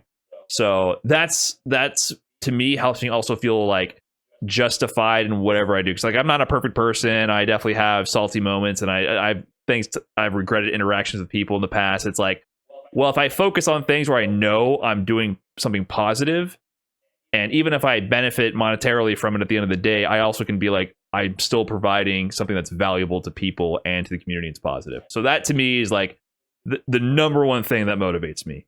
So beyond actual visibility, it's a byproduct of that. Yeah. And it's not necessarily a good one. It's not one I personally enjoy. It's more like a burden to carry, excuse me, in the process. I actually agree with you. I don't know if you know I agree with you on that. I actually wish there was a way to some degree, and I appreciate all the fans and shit, but like, I actually wish there was a way to do this and not have fame that comes with it. And there's it's impossible. It's part of it. And there's levels of fame. I'm talking about even the level that we got now. Like I ain't saying we famous, but whatever. Even at this level, which is low, you know, whatever. I ain't trying to suck our own dick or nothing. But even just now, bro, like Brian, I'm telling man, I'm at the fucking airport. This motherfucker come over to me, face full of tattoos and shit. He like, I noticed him. He said, hey, what up, Rob? He just said Rob. He didn't even say RobTV. I'm like, no, I know. I know this motherfucker. And then he was a fucking man. You know what I'm saying? He was cool as hell. But then that same trip, this just happened, bro. I'm going to an apartment, looking for a new apartment, Brian, because I moved, and I meet a motherfucker on it. He come down the stair on down the what's the name? I'm viewing this apartment to potentially live in it. Me and my girl. A motherfucker get off the what's the name with it's him, his girl, and his baby. Shout out to him, like it's all good and that bad. But he recognized me like, oh, RobTV moving in my apartment. Oh, I'm like, that can be creepy. Whoa. Yeah. Like he didn't do nothing wrong. Shout out to you, bro. I'm not saying that, but you got to, from my perspective, I ain't moving here. Like, you know what I'm saying? Respectfully, because that's a weird, Like in the like, it's encroaching on your personal, private space a little bit. I mean, I'm not trying to shame that guy either. I know what you're saying, but it feels strange. It feels vulnerable. It's vulnerable, bro. Right. The last thing, just like a couple weeks ago, we in LA. You know, now I was living in LA. We walking around. Me and my girl just walking. Like, this is a nice day. We just want to walk and talk. And then this car is parked on the side of the street, bro. I've got on shorts and a t-shirt. I'm right looking raggedy as hell. Motherfucker rolled down the passenger window. Like, hey, something, like RobTV. And I look, and I'm like, oh, what up? He's like, hey, man, I'm just a big fan or whatever. This dude and his girl was in the driver's seat. Oh, it's cool. I'm like, all right, cool. Gave him a handshake. It was just cool. Like, I'm always nice, and there's no problem. But I'm just vulnerable walking a random It's a car driving by. Just notice me. Window rolling down. While I'm around the corner from where I lived at. And the motherfucker just, I'm like, you know, so it is like the fame shit, that type of shit is a weird concept. And to think that the bigger you go, the more that you have. You can't control it. Yeah, you can't control when you're visible. So like if we're at a tournament, or I'm at a tournament, or you're at an event you're hosting, you're there to be public, and it's expected, right? To meet people who know what you work on. But yeah, when it's like in your private life, it's like things you try to draw some lines between you and the audience, and that gets violated. Not because, I mean, they're just being fans, and that's awesome. It's both a blessing on one side. We ain't saying that, but right. But it's still it's a reminder of like, what if that was somebody who has a vendetta against you because for who knows what reason, because they're not right in the head, or you know what I mean? Like it's a reminder of that you know. What if they think you're rich? What if they think we don't choose who watches hella money or something? They don't even say what up. They just see you, and now they just. You know what I'm saying? Follow it. They know where you live at, or that shit is weird as fuck. They're like, yeah, no, I definitely 100%. Yeah, no, I 1000% agree. This phase of it is weird because I feel like at least when you get to the point of like, I think the worst thing is when you get to the point of like being Drake and them, like when you get Kyle, like you famous, you can't go nowhere. Like imagine the world being like how we would like Evo, bro. But that's the world. Yeah. Like everywhere you go. You're a prisoner of your own fame. Fuck that, bro. Fuck you think the world opens up in some ways, but it closes off to others. I mean, that's a trade-off. I think that's something you have to consider. Like, what if this is the most successful version of what you're trying to achieve? Like, what if you achieve what you're trying to do? Like, think about the most successful version of what you're doing. Is that still what you want? I've heard this advice before. I was watching, I don't know what other YouTuber talking about business stuff also. It's like, you have to think about it. What if you actually get to the biggest possible version of what you're doing? Is it still something you're willing to put up with? And then I thought about it, and that's when I really made this thought. Like, you've talked about doing X, Y, or Z to grow, and I was like, I don't want to. I'd rather focus more in the niche than go beyond it. And if that brings people into it, that's good. I do want to grow the FGC, but I don't want to grow outside of it. I want to be insulated in this environment and provide value to people in this environment to the best possible ability. That's a fascinating point, Brian, and question. If you were got to the top of this, would it be? I think I see your perspective. I think of it like Kobe with basketball or something, bro. I don't think Kobe Bryant necessarily trying to get famous. I think that motherfucker love to hoop. I love to hoop, bro. Like, so, and I just feel like the more people that I could entertain and shit, make it feel like I'm hooping at the higher and higher level. It's weird to explain. You know what I mean? Like, the more shit goes up, it makes it feel like, so I like the job. But do I think if I was completely famous as fuck, like Cancellation and these guys, that I would be happy with that entirely? No. But at the same time, you know, I don't know till I'm there, and I think, you know, every job got a trade-off. I will say that. I think every job got a trade-off. So, you know, it just kind of is what it is. And I think once if you get that famous, you have millions and millions of dollars. At least you rich as fuck. And there is a weird thing with like being an internet personality where you actually make no money, but the security risk increases like disproportionately. Like you're getting recognized on the street, but it's not because you were making millions of dollars. You're still just a dude. Yes. It's like, bro, you just said there's a fucking... just regular dudes who suddenly get recognized. I want to do a skit about it. You brought up that meme. That meme is some fucking crazy ass world viral meme. Like, bro, I made $0 from this meme. Not literally, I guess. I don't know. I don't know if I did. I think I made $0. It's hard to quantify, right? Like you have, even though it's gone beyond like your realm, in some small way, sometimes it does actually bring brand awareness. Just like the song you don't recognize in The Matrix. You know, one day you might be like, wait a minute, this song sounds familiar. You know, like, hey, wait a minute, you look familiar. Wait a minute. Are you from the meme? Oh, let me check your YouTube channel. That's true. It's really hard to quantify when the reach goes so far. But it might actually be something that actually contributes to your success in the long term. Heavily. Who knows? That video where that's from, it's from a Billy, for people who don't know, I was reacting to Billy Joel Piano Man. I like the video a lot. Like, right. But that's where that thumbnail I watched the video, it's good. And it with a before and after cut at the beginning and shit. Shout out to Kyle for that cut. But so now though, if you go on there, the comments, bro, is like, oh my God, I found the lore. Hold up, they're writing this fire. No way, this started from Philly. All these comments, bro, like people putting on there, and it's like new comments, and it's people that are finding their original lore and shit. So I guess you never know how many of them probably subscribed or found other videos. I never could quantify it, so that's true. That's true. Yeah. You never know what you put out there, what it'll bring back. So, Rob, all right, it's been freaking 3+ hours. Damn. Talk about long form content. I'm going to make us wrap it up here. Is there anything you want to say to the people before we close out, where they can find you, find out the lore with your memes? Damn, I don't know when this is dropping, but I'm going to be at, make sure you guys tune in to Blink Respawn, because I'm going to be hosting there and doing commentary. So I'll be back there in Dominican Republic. Make sure y'all tune into that and everything. And as far as my personal side, Street Fighter League. Make sure you're watching Street Fighter League, much like the Capcom and everything. On my personal stuff though, bro, like, man, thanks for all the support and everything so far. But if you're not hip to it, tune into the YouTube channels. Look at RobTV. And I'm about to be doing all kind of dope ass shit. Consistent content. And eventually, I'm going to get Brian to accept fame and get up there with Ludwig.